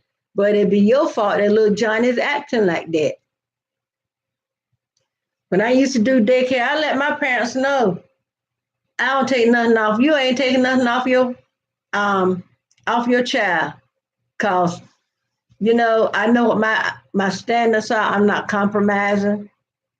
I had a parent one time, she was always sending somebody underage to get her child. So what? And I told him, I said, go back to the car, tell your parent, I'm not releasing this child to you. You are underage. You're just a child yourself. You know, because there were two ladies that come in the house because they had to sign the child in, they had to sign the child out.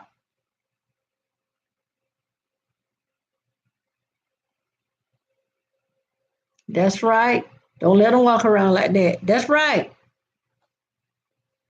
That's right. I saw on something the other day that the Blood and the Crip said they were making a pact that they're not going to kill each other. And that's good news, y'all.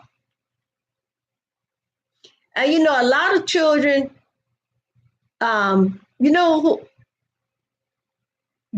sometimes children join gangs because they want somebody to care about them. They feel if they in this gang that there's somebody that's caring about them.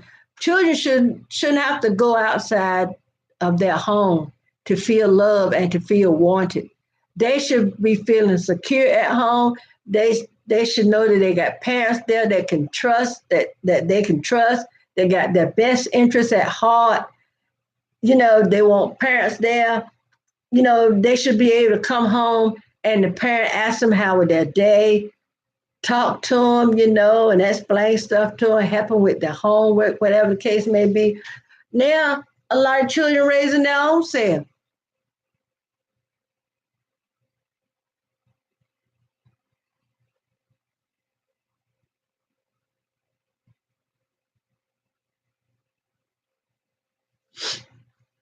A lot of children raising their own self because the parents are too busy doing whatever.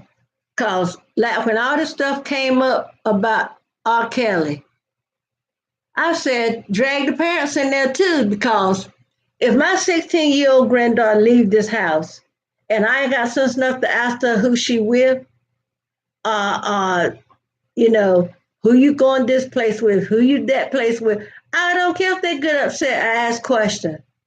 These parents shouldn't have never been letting. Hey, Viv, these parents, R. Kelly shouldn't be taking that rap by himself. I'm sorry. These parents should have known where their 14, 15, or whatever age daughter were. They were underage, they under your roof. You should know where they were going, who they were with. But these parents probably thought that R. Kelly was gonna pay them X amount of dollars. Their daughter was gonna get famous for being with R. Kelly. And then when they saw that they were gonna make all this money, what they do? They cry foul. That's why I said they need to take some of these parents down. How you doing, Viv? Hey, I said they should take some of these parents down, right along with R. Kelly, because they should ask the parent, where were you when your 14, 15-year-old child? That's right, hold them accountable.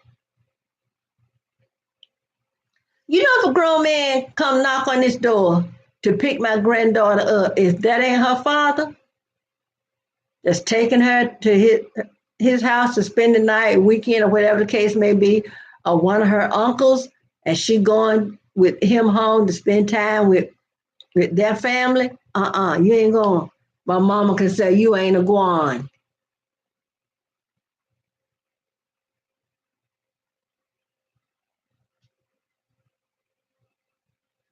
Yeah, I love the bonnets, but the parents need to be held accountable. Cause you can go to the. That's why I told somebody the only thing I hate about when summertime come, these women, some of them old, some of them young, running around here dressing so provocatively. You know, they got everything hanging out, leave something to the imagination.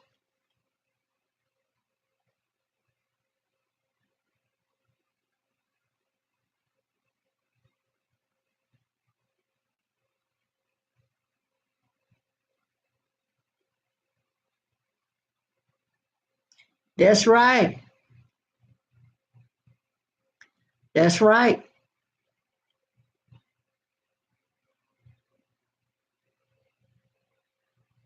Okay, Sapphire, relax. Hey, have a good night. Have a nice sleep. Don't let the bed bug bite. What they say, sleep tight. Don't let the bed bug bite.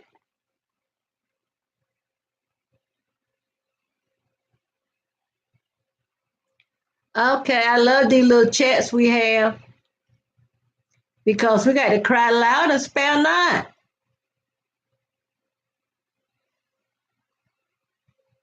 No, I tell you what, I'm gonna go to your. I get so busy around here. I'm gonna go to it right now. Is it under Mr. Macaroni?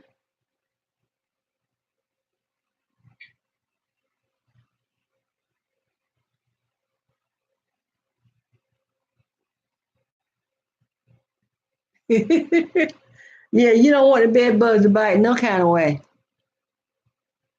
Let me see what you wrote, Mr. Macaroni.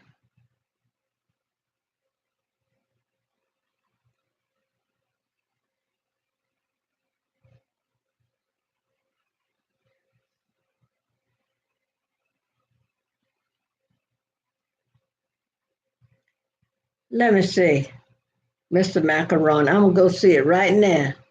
I take my tablet.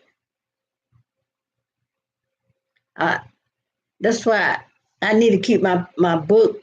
Um, Mr. Macaroni, do you love macaroni? That's why you use macaroni as your name.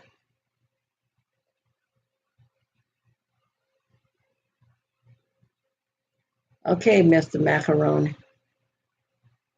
It's two Mr. Macaronis in here. Which one are you? Is this you?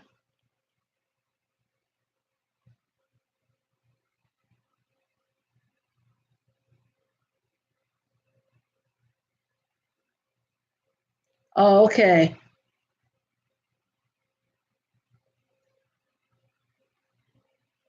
It's more than one Mr. Macaroni. Which one are you?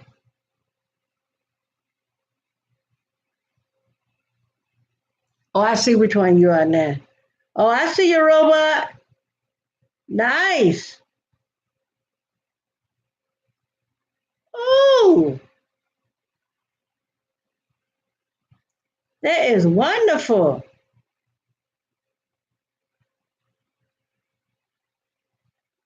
I see it.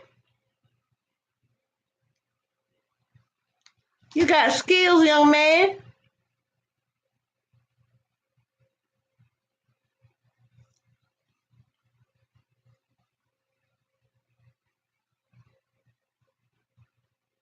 Yeah. At first I thought you loved macaroni.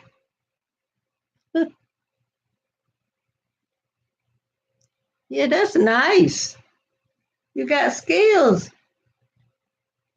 That's right. Learn how to do something. Because too many people just sit idle, don't do anything. We keep our brain going, learning stuff. My second oldest son, God rest his soul, he used to tell us every time you learn something new, you get another crease in your brain.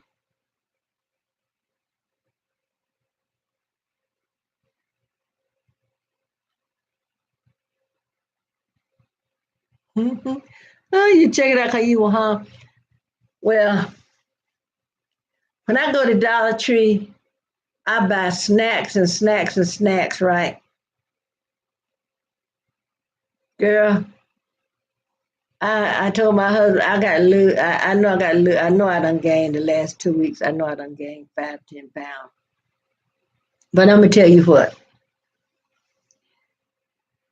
My husband bought this ice cream in this little bucket with a handle to it, right? And my daughter bought a bunch of ice cream sandwiches and stuff.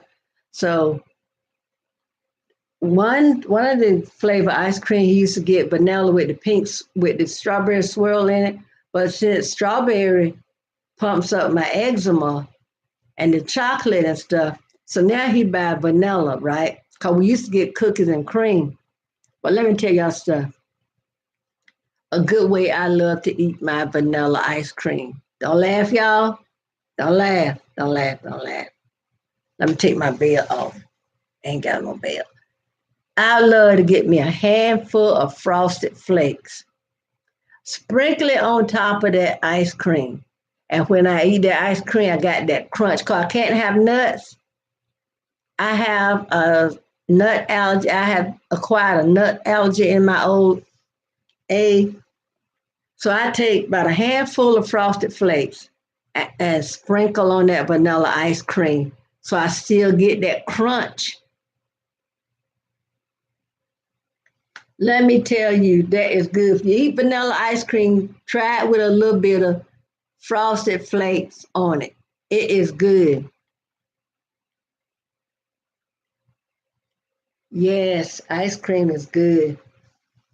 I haven't eaten any this week. I was trying to stay off, but now I made myself hungry talking about ice cream.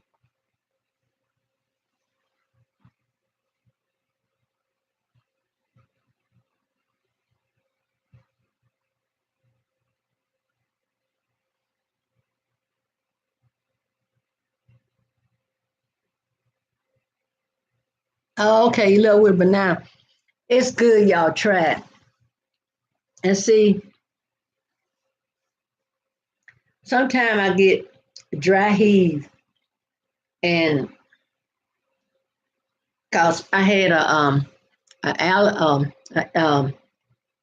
had an ulcer one time, and now I get that dry heave. Oh, y'all think I'm getting dry heave now, but my stomach would start hurting, and I would get the dry heave. And like if my husband went home, my grandchildren were here, and they know when I got that dry heave, my stomach start hurting. I'll tell them, I said, please, I would have to get about this much milk and drink a little bit of milk or a little bit of cream to help that dry heave. And I don't know where it come from. How too much so much saliva will come up my mouth. I hope drinking some of the water will help. But let me tell y'all something. Remember I told y'all I fried my battery to my laptop.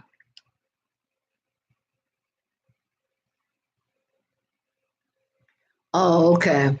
Don't they make ice cream that you can eat because of that?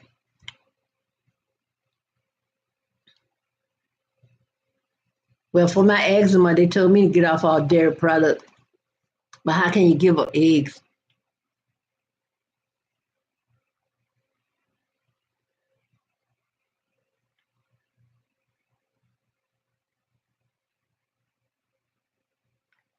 Yeah, I don't go out a lot. The man, if anybody comes looking for me and I'm driving my van and I'm not going somewhere with somebody else, you can either find me in Dollar Tree or it's a discount store here called Roses. You can either find me in either one of those stores.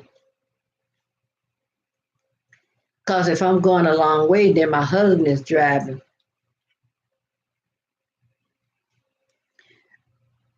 Excuse me, y'all. I like being at home too. Because when I'm home, I can play my game, I can get on my tablet, I can watch TV. But when we go somewhere, y'all, so when I get in the car, other than going to church, but if we going somewhere other than church, once I buckle my seatbelt, and if it's cold, I got the heat, turn on the heat to my seat, and the heat that come up. Oh yeah, me and my husband go all the time. I put the heat on my seat so he, because he got that lumbar thing in his truck, and it comes out, and it feels good for my back hurting to have that heat on my back. It ain't long after we pull off, I'm going to sleep. My husband said, you about to go to sleep or get in the car? I said, my best sleep is in the car. Because you know why? Because when I'm in that car sleeping, nobody don't call me and say, where is this, where is that? Give me this and give me that.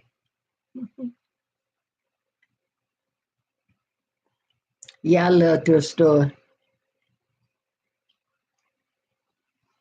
Well, when I first got diagnosed with trigeminal neuralgia, when they first put me on that gabapentin, y'all, some days now I'm almost a basket case. But when I first started taking that gabapentin,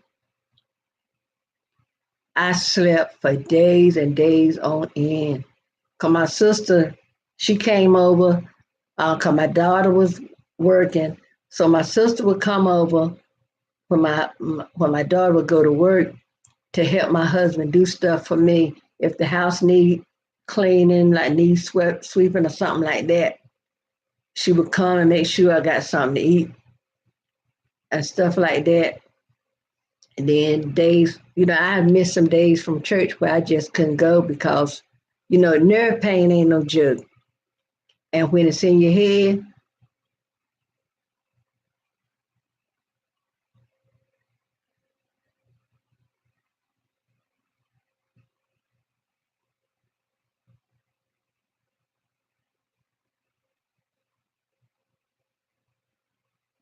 yeah, yeah.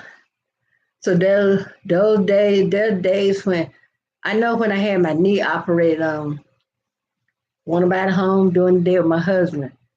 He would carry me to my physical therapy. When I first got my knee done, you know how you got they don't want you to do this, they don't want you to do that.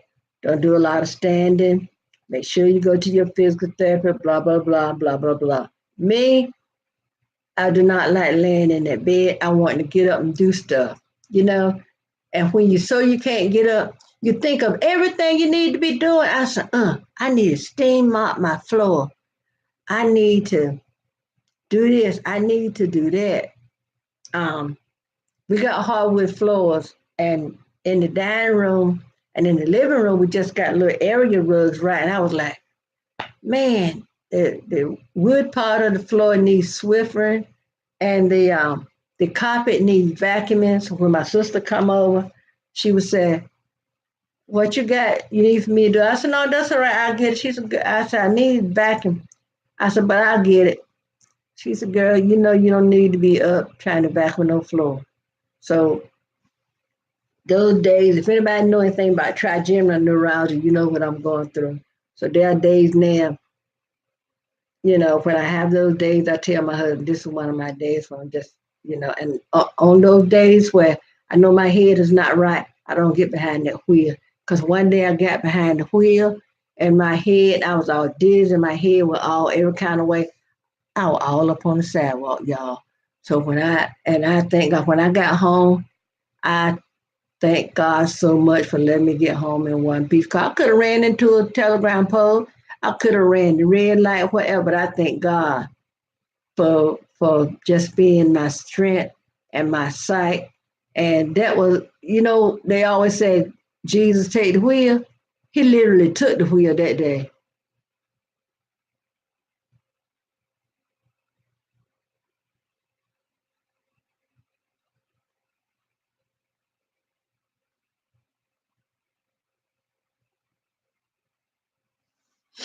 And Bernadette, when you take gabapentin, do some days your head feel like, how you riding down the road and when you get those mirage where you see the sun and it look like a ripple in the road? Do sometimes you ever feel like you on that ripple, like your body's kind of go? Sometimes my body feel like, my head and stuff is going like this. Like sometimes I get real bad earaches. Sometimes my eye hurts so bad, like somebody popping it out. The other day I told my husband, my head right here felt just like somebody had an axe or something giving me karate chops. And back here, my head was hurting so bad. And that's how I first started losing my teeth because gabapentin was causing me dry mouth and my teeth started to crumble. I mean, it's terrible.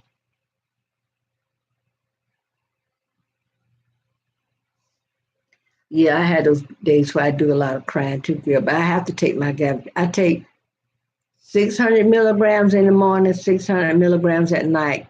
And at one point, I was having pain so bad, like sometimes I get Sometimes I had to cry when I brush my teeth, cause with TN, I could stick that toothbrush in my mouth and go to brushing. It's just like sticking my hand in the electric socket. I be getting so many bad shocks and so much headache, and I could be brushing my teeth and have that feeling, and I just be brushing my teeth and just hollering. Everybody, what's wrong with you? They, oh, she brushing her teeth and it hurt. So some days just brushing my teeth is just painful, y'all. It's painful. And my doctor, he had put me back, he had me on 1800 milligram one day when I had my, Lord, I go back to the doctor on May the 5th, y'all. It's right. I go back to my neurologist on May the 5th.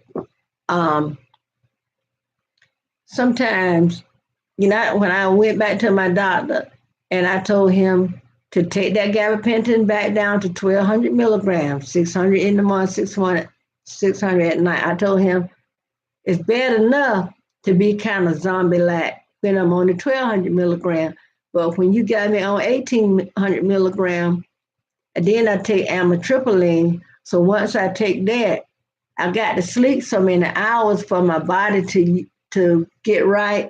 Because when I take amitriptyline, if I get up before a certain amount of time, you know how you're in surgery and they try to wake you up, and you'll wake up and you still feel a little drugged. That's why a lot of times I stay in the bed. I might wake up before 9 o'clock, but I might not get up until, I might not get out of the bed. I might wake up and sit up in the bed, watch some YouTube or watch some news, and my husband will bring my coffee to the bed, and I'll sit up like that. But I don't like to get up moving and stirring around till 9 or after 9.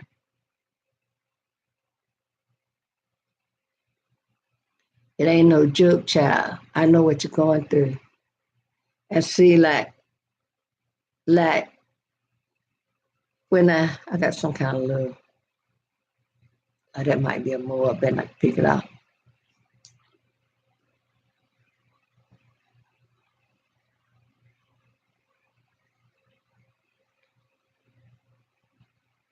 Yeah.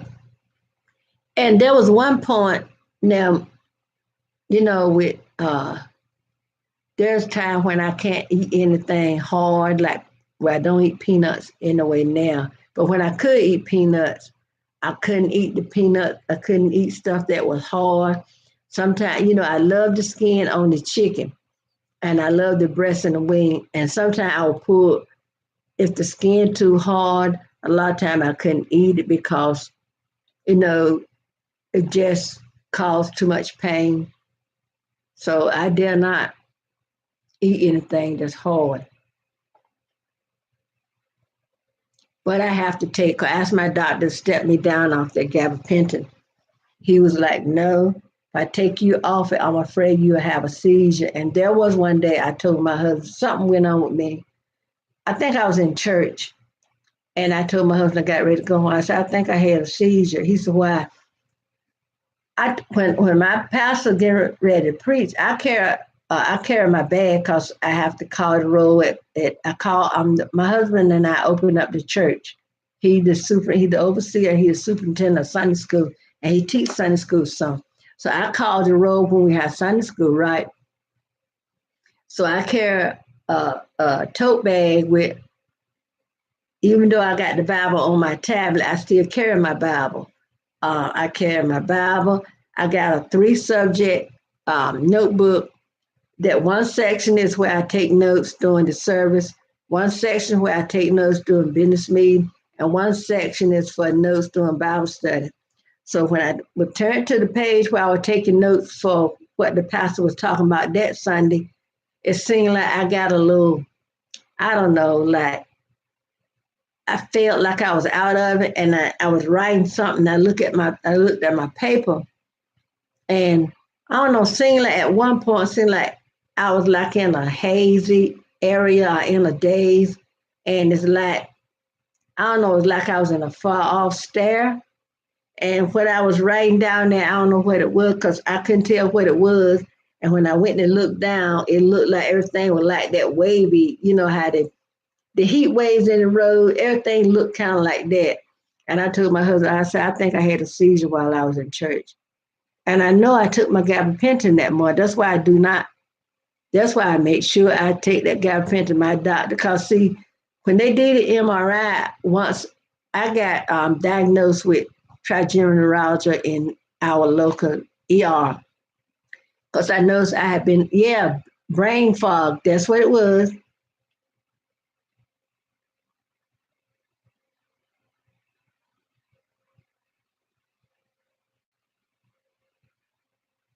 Yeah.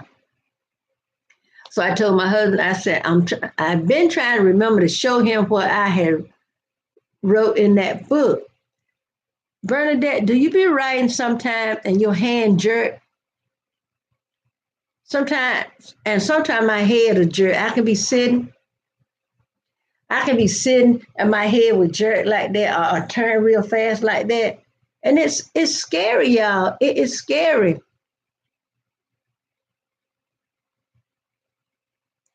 Hi, Abs, his sheep. How you doing? I don't know if I pronounced your name right, so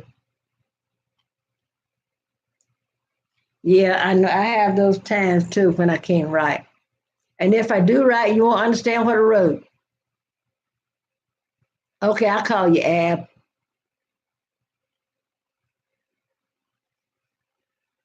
Yeah, this medication is something else. And they and we got to take it, y'all. But you know what? One day, the Lord is gonna take it. He's gonna take it, and all of be. I'm just gonna say thank you, Lord, for your blessing. I'm still waiting. He said, if I tarry, you wait. You know, wait on the Lord. Let me tell y'all something. Y'all looking at a woman. I have been healed from cancer. I'm a cancer survivor for 27 years. Yeah, I had a tumor, and when the doctor went to take the tumor out, he told her I had a hernia repair in the same incision. And, you know, I'm a cancer survivor. Like I said, cancer survivor for 27 years. That's right. I've had a stroke, y'all.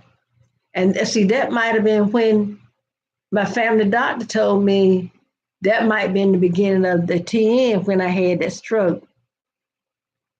But look at me. Thank God I got use of all my faculty. My knees are going south, but I thank God I got knees to go south. You understand what I mean?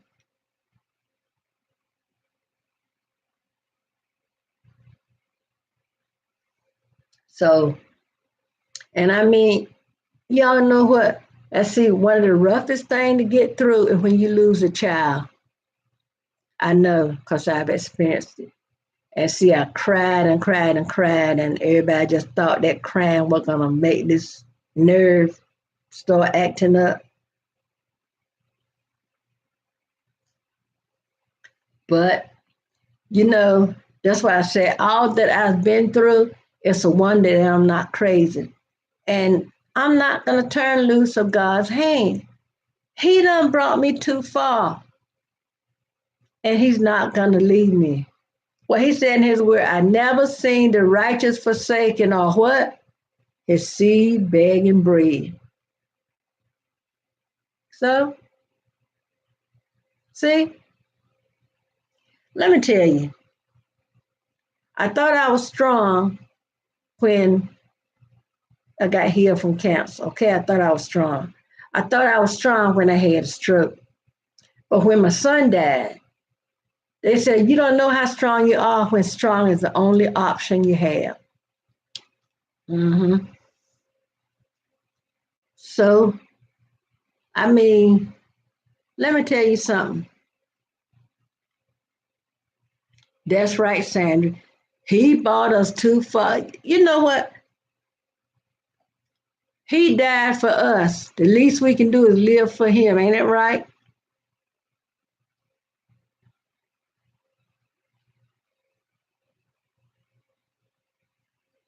And you know, There are times, and I know people are looking, I know they're looking to me to be the strong one.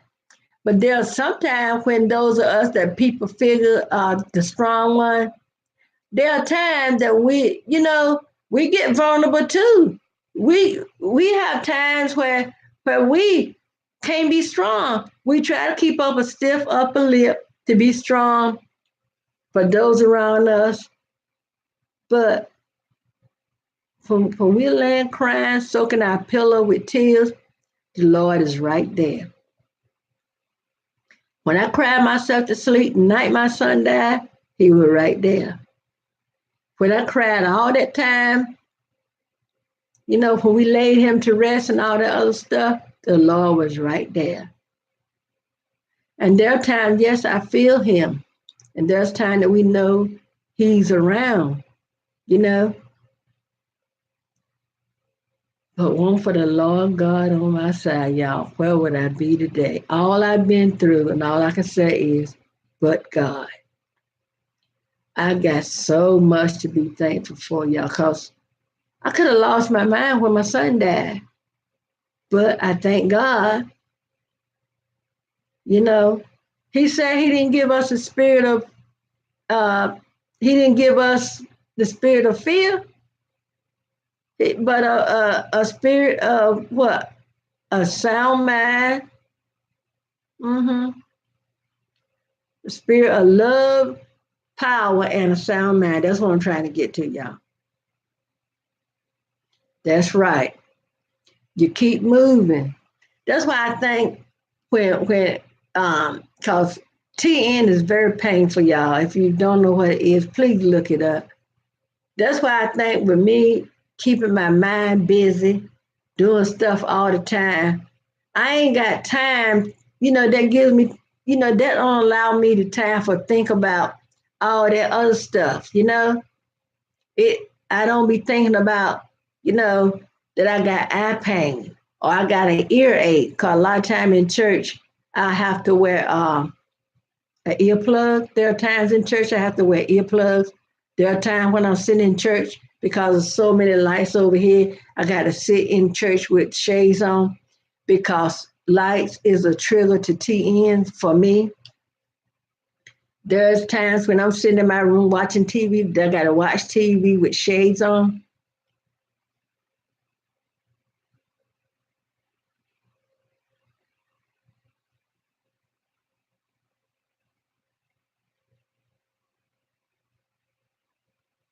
Oh, okay. I love black and white movies.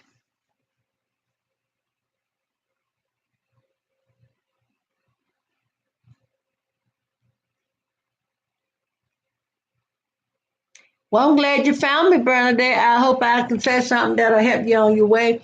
But don't lose yourself, baby. Grab on to God unchanging hand.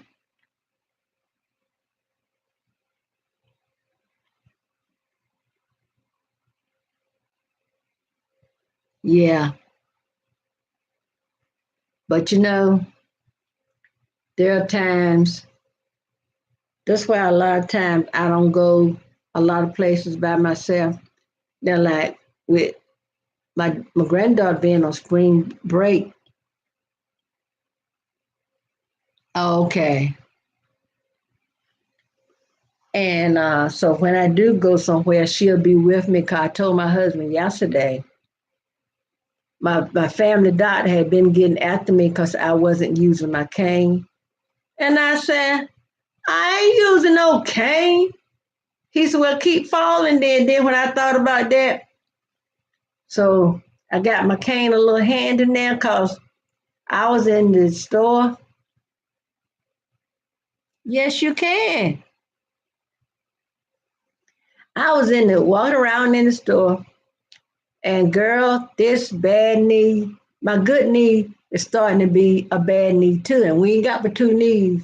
And I have been saying, I kept telling my husband, he said, why don't you go to the doctor and get your knees checked out? Because I had a torn meniscus repaired in my right knee. And the doctor already told me, he said, I'm buying you time because you're going to need a knee replacement. Well, that was 2013, y'all. I have added. some more years to that 2 years that he had given me. He told me that in 2 years, this meniscus repair was going to fail me, that my knee, and I think I had torn meniscus in my right knee, so I ain't going to claim it, y'all. So, but I was walking in that store. I think I was in it was in Dollar Tree. And that pain hit me in my right knee, and I almost went down to the floor. I thank God I was holding on to that basket. So then I stood in the aisle a little bit. So I got over to the side to kind of act like I was looking at stuff until my knee kind of made itself. I said, knees, okay, now you can get up. So I told my husband I didn't want to get my knee checked out while it was cool. Because see, when I had my meniscus repair, it was January 2013. Don't ever have surgery and go out in the cold. Mm-mm. And it has snowed. We don't get a lot of snow here in North Carolina. And it has snowed. I had to go to physical therapy. I had to get out there in the cold. And oh my. And let me tell you, my doctor told me when he repaired my meniscus, I said, how long am I going to be down? He said, 2 or 3 days, you be leaping over wall. He said, when I finish with you, when I finish your surgery, you can walk home. Well, after they finished my surgery, and I went into recovery and everything, because, they do surgery like that as outpatient. Well, when I got ready to go home, when I got ready to step up these steps to my house, because me and my husband bedroom downstairs, and where my daughter and her daughter is, upstairs. So I didn't have to go upstairs. It's only 3 steps to get to my porch. I told my husband. I stood there and I cried a little bit. He said, I said, my doctor lied to me. Because he told me after he did my surgery, I would be able to walk home. That's how easy it was going to be. Mm-mm.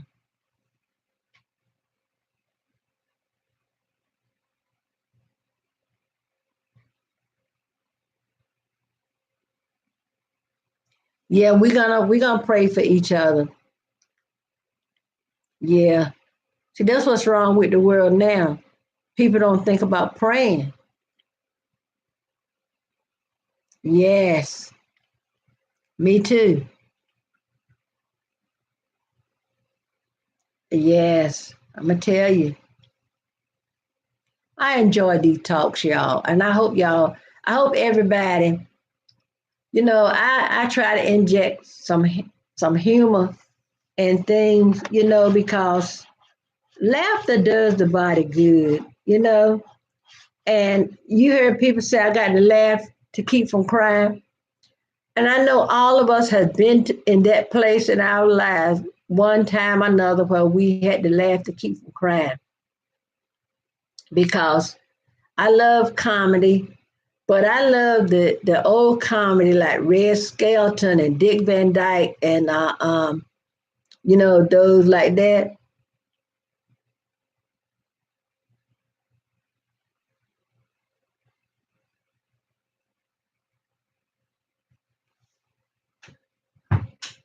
Well, when y'all checking, I'm on live. Come in, and we can keep talking positive things. That's what we're gonna do. We're gonna keep being positive.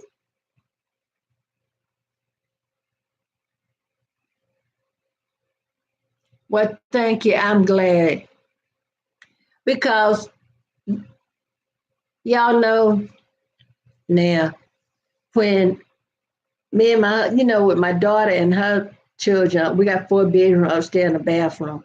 Where my daughter and her kids are up there. Older homes don't have a whole lot of storage anyway. So with them in the rooms upstairs, cause we used to, you know, carry some of the stuff upstairs and put in the closets up there and stuff like that. So with them got those bedrooms up there in the closet, there's stuff. So that's why I said we're gonna have a yard sale, get rid of all this stuff. Cause who was it? Somebody in the Bible, they were looking for them, they were under the stuff. So I don't want to be under the stuff.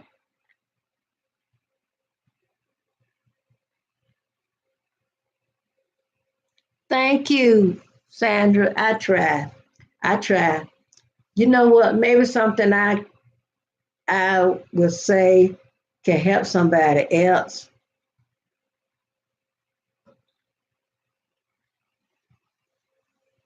Well, I'm glad because love make the world go round. And and to show love is free. It don't cost nothing. It don't cost not one. My mom could say 1 red cent. She called a penny a red. Maybe she was born in what, 1926. Maybe there was a red. Copper do, well, copper don't look a little reddish, but she said don't cost you not 1 red cent. Now she said 1 brown penny. So it's free to show love. It don't cost you nothing to pray for somebody. Well, I'm glad he did. And smoking is not a sin, but it's a weight.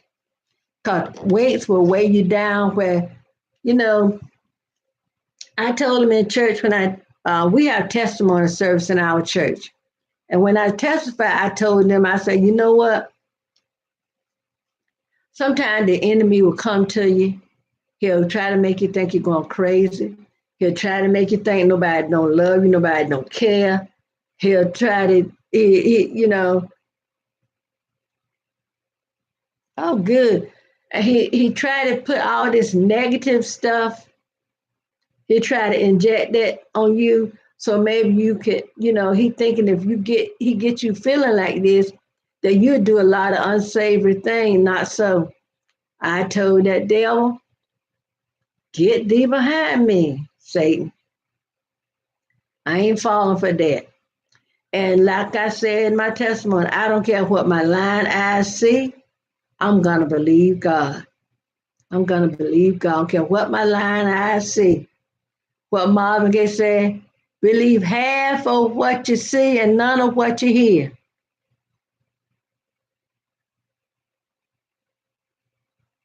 But just keep working and keep pounding. You'll be in my prayer. And that's all. What it said, look to the hills from what cometh my help. We got to look to the hills from which coming our help. Because I told you, I tell my grandchildren, the world is not your friend. The world want to see you downfall. The world want to see you stumble. But don't get a word of satisfaction. So if you trip and stumble, get up, brush yourself off. So, okay, Mr. Devil, you tripped me. I'm going to get up and I'll brush myself off and I'm going to keep on going because I know God is in control. And if we keep that, no, I never smoked, nor have I never drank. I told you I was boring. I wanted to watch movies, watch Shirley Temple. I wanted to watch Rawhide. I wanted to watch Red Skelton.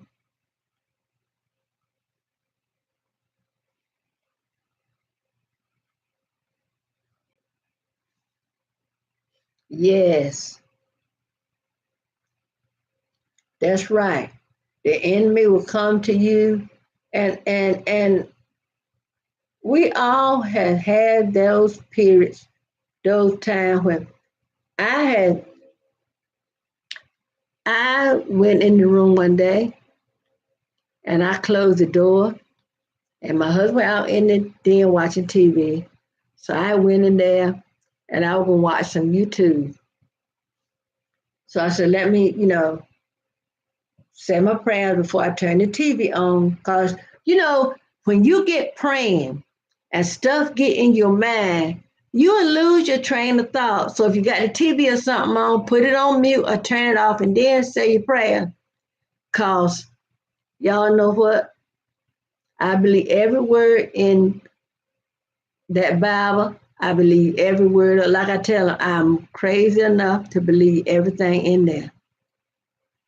Because if I can believe, if I can trust this chair that I can sit on and it's gonna hold me, it's not gonna shatter and break to the floor, and I can't believe God, I'm gonna get in my van and turn the switch on, and I'm gonna trust this van to get me from point A to point B and back home, and I can't trust God. It's a dead kid on the line.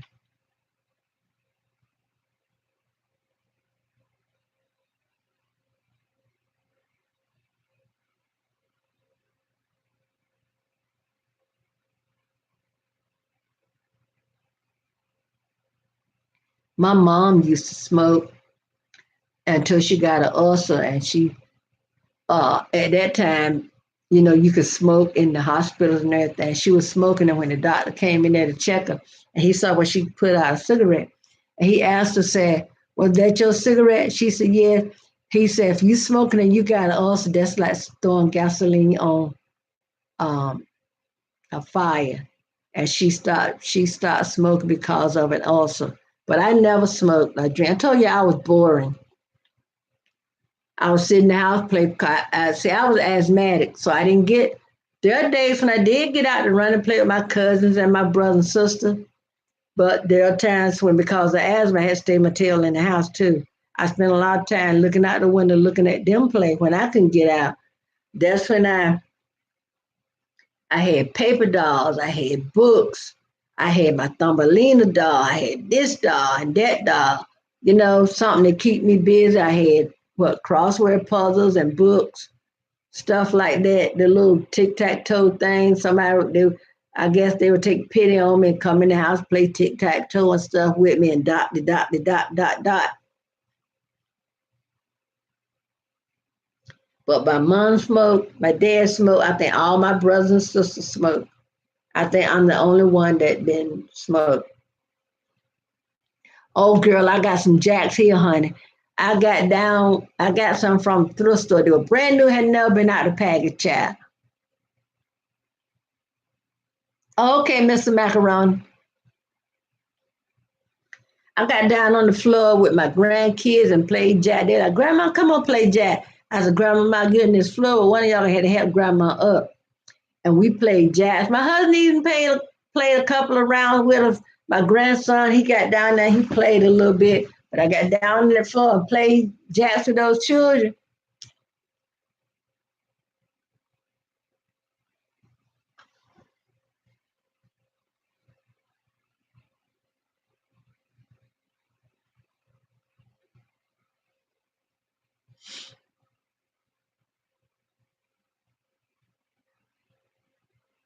But yeah, I did, y'all.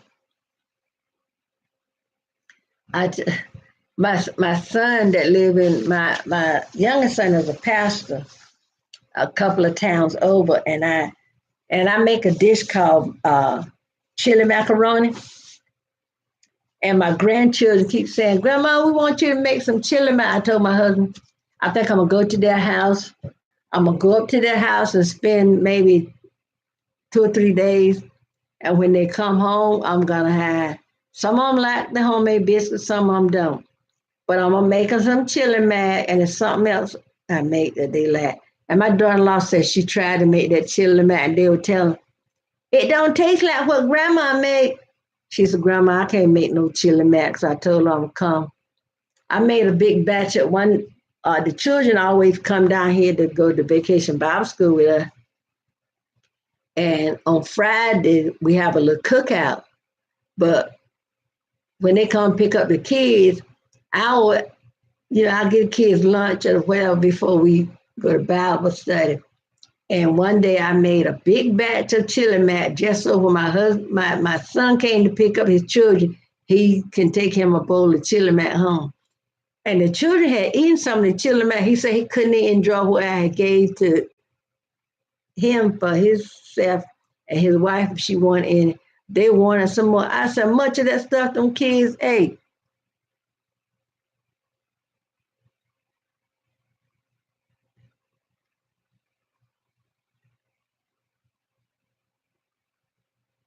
Oh, you'll get there. Just keep praying. Just keep praying.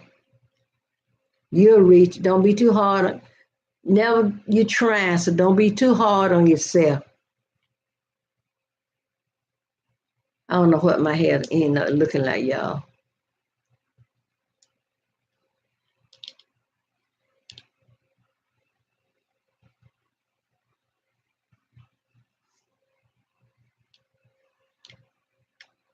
Well, you can connect with us right here like this. That'll be good.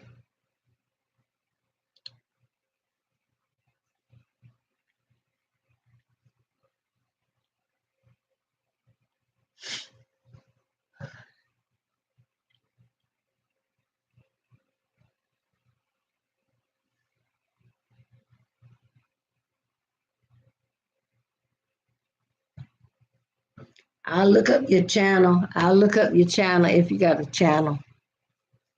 But it takes time, honey.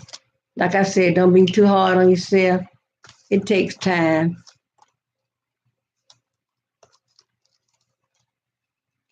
I think all my sons used to smoke. My daughter never smoked. Then my youngest son, I don't think he smoked. The one that's a pastor, I don't think he has smoked. But my other ones have. I'm gonna write your name down, look your channel up.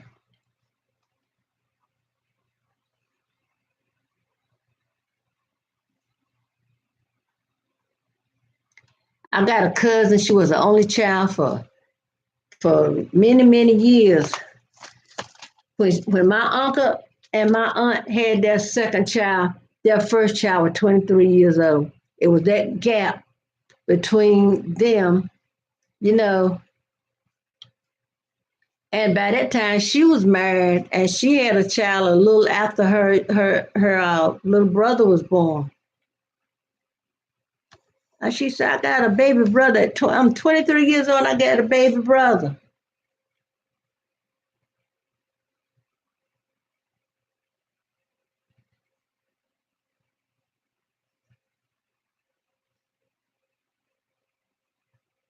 Thank everybody for the thumbs up. Yeah, that was a big gap. Now, between me and my younger sister, I'm 14 years older than she is. So my baby brother, well, he was spoiled, but it was 11 of us, 8 girls and 3 boys, and it would have been another girl, but we had a sister to die um, within 6 hours after she was born.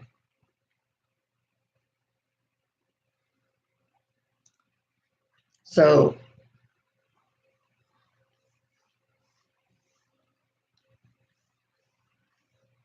my baby brother, almost the age of my oldest child. I think. Let me see. My baby brother, I think, is 47. I think he's 47, and our oldest son is 46. Well, I guess I'll let y'all go. I already took my medicine, but where I'm sitting here at this computer, I got so much mess around me, y'all. I don't know if anybody else had a problem beside me. Where you sit at the computer, wherever, look like a disaster area. I think I'm eating some of the ice cream, that vanilla ice cream with the frosted flakes on top of it, y'all.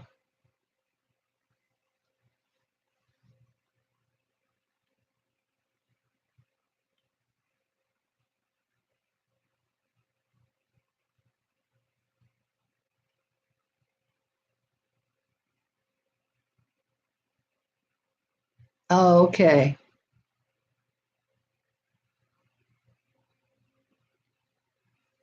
Girl, cause like, see, I told you when I sit to the computer, I have a tablet with me and I write stuff down. This is about 4 I see I got another tablet over there where I start writing in. Then I got the book over there where I bought about Michael Jackson, and I know I'm gonna never get a chance to read it. But we got a built-in bookshelf in the den, and I'll put it up there. And when we went out of town, I bought some books for my granddaughter because I buy her like 5 and 6 books at the time, and she read them and say, when you go to the thrift store, bring me some books. So we bring her 5, 6, and 7 books at a time. So I got a book of Ronald Doubt. I think this is his name. I can't think of it. Anyway, I got a bookshelf, and the bookshelf is so high, I got to stand on stuff to get up there. So I let my husband take care of that. But yeah, I got all this mess around me. I keep a calculator, I keep the house phone, and I keep my cell phone. Now I see clear nail polish, my digital camera, some glue sticks,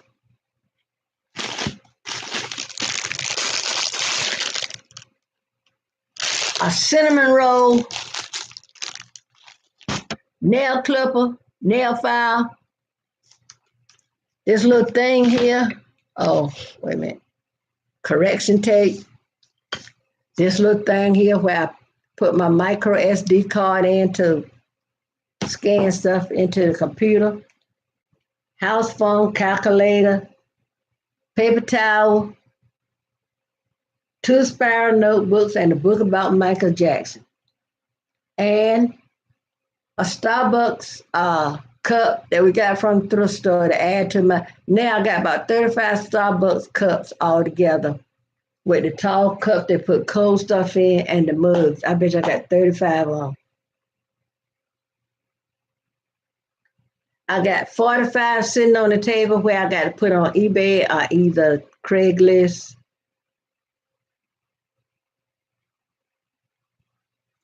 I know, girl. It's not scan. You know, paper is the main thing that accumulate. So I was going through stuff, shredding paper.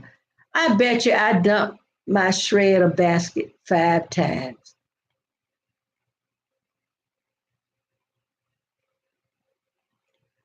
So I got to clear this stuff off. I got to take my tablecloth off and wash it. But that's a, then I got to go in there and watch Trey King because he will keep you laughing. So let me see. I know I got some more junk up here. My husband got antique books. They tell you about certain antiques, what stuff is worth. Let me see how many he got. Excuse me, up here. 1, 2, 3. 1, 2, 3, 4, 5, 6, 7, 8, 9. He got 10 books on the other end of the dining room table about antiques and old furniture. My brother, he works cleaning out old houses that they're gonna tear down. And they told him if anything left behind, he can have it. Because they keep a dumpster out there. They tell him he can put it in the dumpster, he can have it, he can give it away. He called me. I got all that Beatles stuff. I made a video about my Beatles stuff. So if you hadn't seen that, please watch it and give me thumbs up and leave me a comment. But we got an old typewriter that was probably from the 1900 in good shape. Got a reel-to-reel tape player, so I done put those two on eBay. And then I got music, but I got some pretty Priscilla curtains that he took down. I said, I want the curtains. I told my husband, I said, I'm going to the house to see what kind of curtain. I was looking for bark cloth curtains. But anybody remember Priscilla's, those curtains with the ruffles and stuff going down? It was a pretty pair up to the one that was 2 pair. And the woman that owned the house, she had died. So the people turned the house down. They're going to put 2 duplexes where the house was. And my brother told me, anything in the house you want, you can have. Anything else left, we're going to throw it away. Well, my husband drove his Avalanche over there. Okay, good night. I'm going to be signing off in a little bit. We had that back of that truck so full, we got to go back. So I rang, we'll probably go back tomorrow or Saturday. But I'm going to try to do another outfit of the day. I'm going to try to do one for Easter Sunday. Do a video for outfit of the day for Easter Sunday. Good night, Bern. Yeah. Well, I'm glad we had a nice little talk tonight, didn't we, girl? That's what I like. Everybody can join in. And I hope, a lot of time I interject. I like to interject humor because, you want people to feel at ease, which you want people, to to be friendly. You got to show yourself friendly. So, and I don't like to go in lives where people sitting there dead talking like that. Pump it up, get some adrenaline flowing in your body, get moving.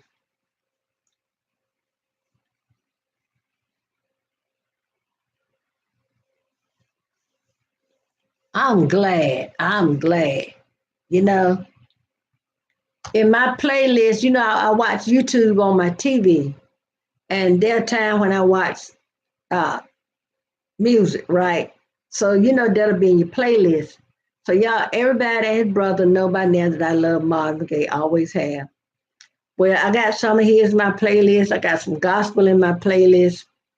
And sometimes a song comes in my head, I go right to my TV and pull it up so it'll be in my playlist. So I love to have, I love to have a mixture of stuff. So I try to get to, I've been trying to go to more people um, channels, watching video, leaving comments. So I'm trying to do a little more, but I don't like doing it on my tablet. But when I'm in bed, watching TV, I'll watch some on the TV and then find it on my tablet and leave a comment and a thumbs up. And sometimes I'm watching one on my TV and watching one on my tablet. Then I might be watching one on my phone. You know, cause I try to get to some of the people that we are friends. But anyway, I'm right behind Bernadette. One of my brother's wife name is Bernadette. I just thought about that. So I think I'm gonna give it up too, so I can get some of this trash. Well, I guess all of it ain't trash, but I hate to throw away paper that I've been writing those stuff on. And somebody say, I gave you the number. Well, I don't know what I did with it. And we've been going to animal shelters looking for me a little dog because my husband told me when I lost our son about 2 weeks after I had to surrender my little dog because of some problems she was having. And so he been looking for me a little dog. He said, it makes you happy. He said, yeah, a little dog make you happy. So we've been going to animal trying to find a little dog. So he said, that's what make me happy. That's what we're gonna get. So I'm looking for me a dog, a little. Well, I don't want a puppy because I'm too old to train a puppy. But I want to find a little dog about the size of a Yorkie that's already house trained. Yeah, look. Thank everybody for comes in. Thanks for giving it a thumbs up. Yes, I want something like a Yorkie or a Cavachon or I don't want a Breechon Francese because those white dogs with those hardly no pigmentation, hardly any pigmentation. So I want maybe a Yorkie Poo. If I can't find a Yorkie, maybe I can find a Yorkie Poo or a Marky. Some little dog. I don't want a Chihuahua. That's where I draw the line. Nothing I got against them, but everybody said they bark a lot. And insurance don't like for you to have. I found out insurance, a lot of insurance companies don't like for you to have Chihuahua because they said they chew up furniture a lot. But one day I'm gonna come in and I'm gonna introduce y'all. So all my dog that I surrendered, her name was Prissy. So I want to name whatever dog I get. I want to name her name. Cause I got a female card. I start buying stuff for a little dog, like the harness and all that stuff. So I want a name that start with a P. So y'all help me come up with something. I've had a Penelope. We call her. Okay.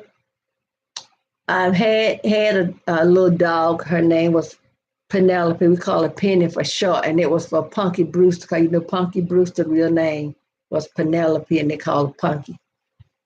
So I had thought about Phaedra or Phoebe.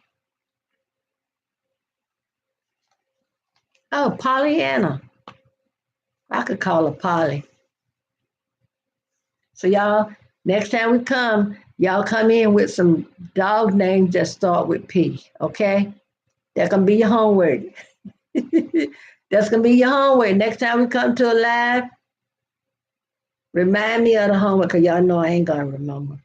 But anyway, everybody, thanks for the thumbs up. And I'm going to finish these challenges in my game and eat me some ice cream with frosted flakes on it, okay? But anyway, everybody have a good night. Sleep tight. Don't let the bed bugs bite. So remind me the next time I have a live that I've asked for everybody to come in with a girl name for a dog that start with a P. All right. So until next video, bye-bye, everybody.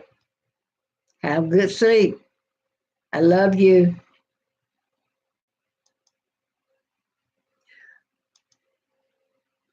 See that? I was supposed to been clicking to click the screen off, and I click LOL.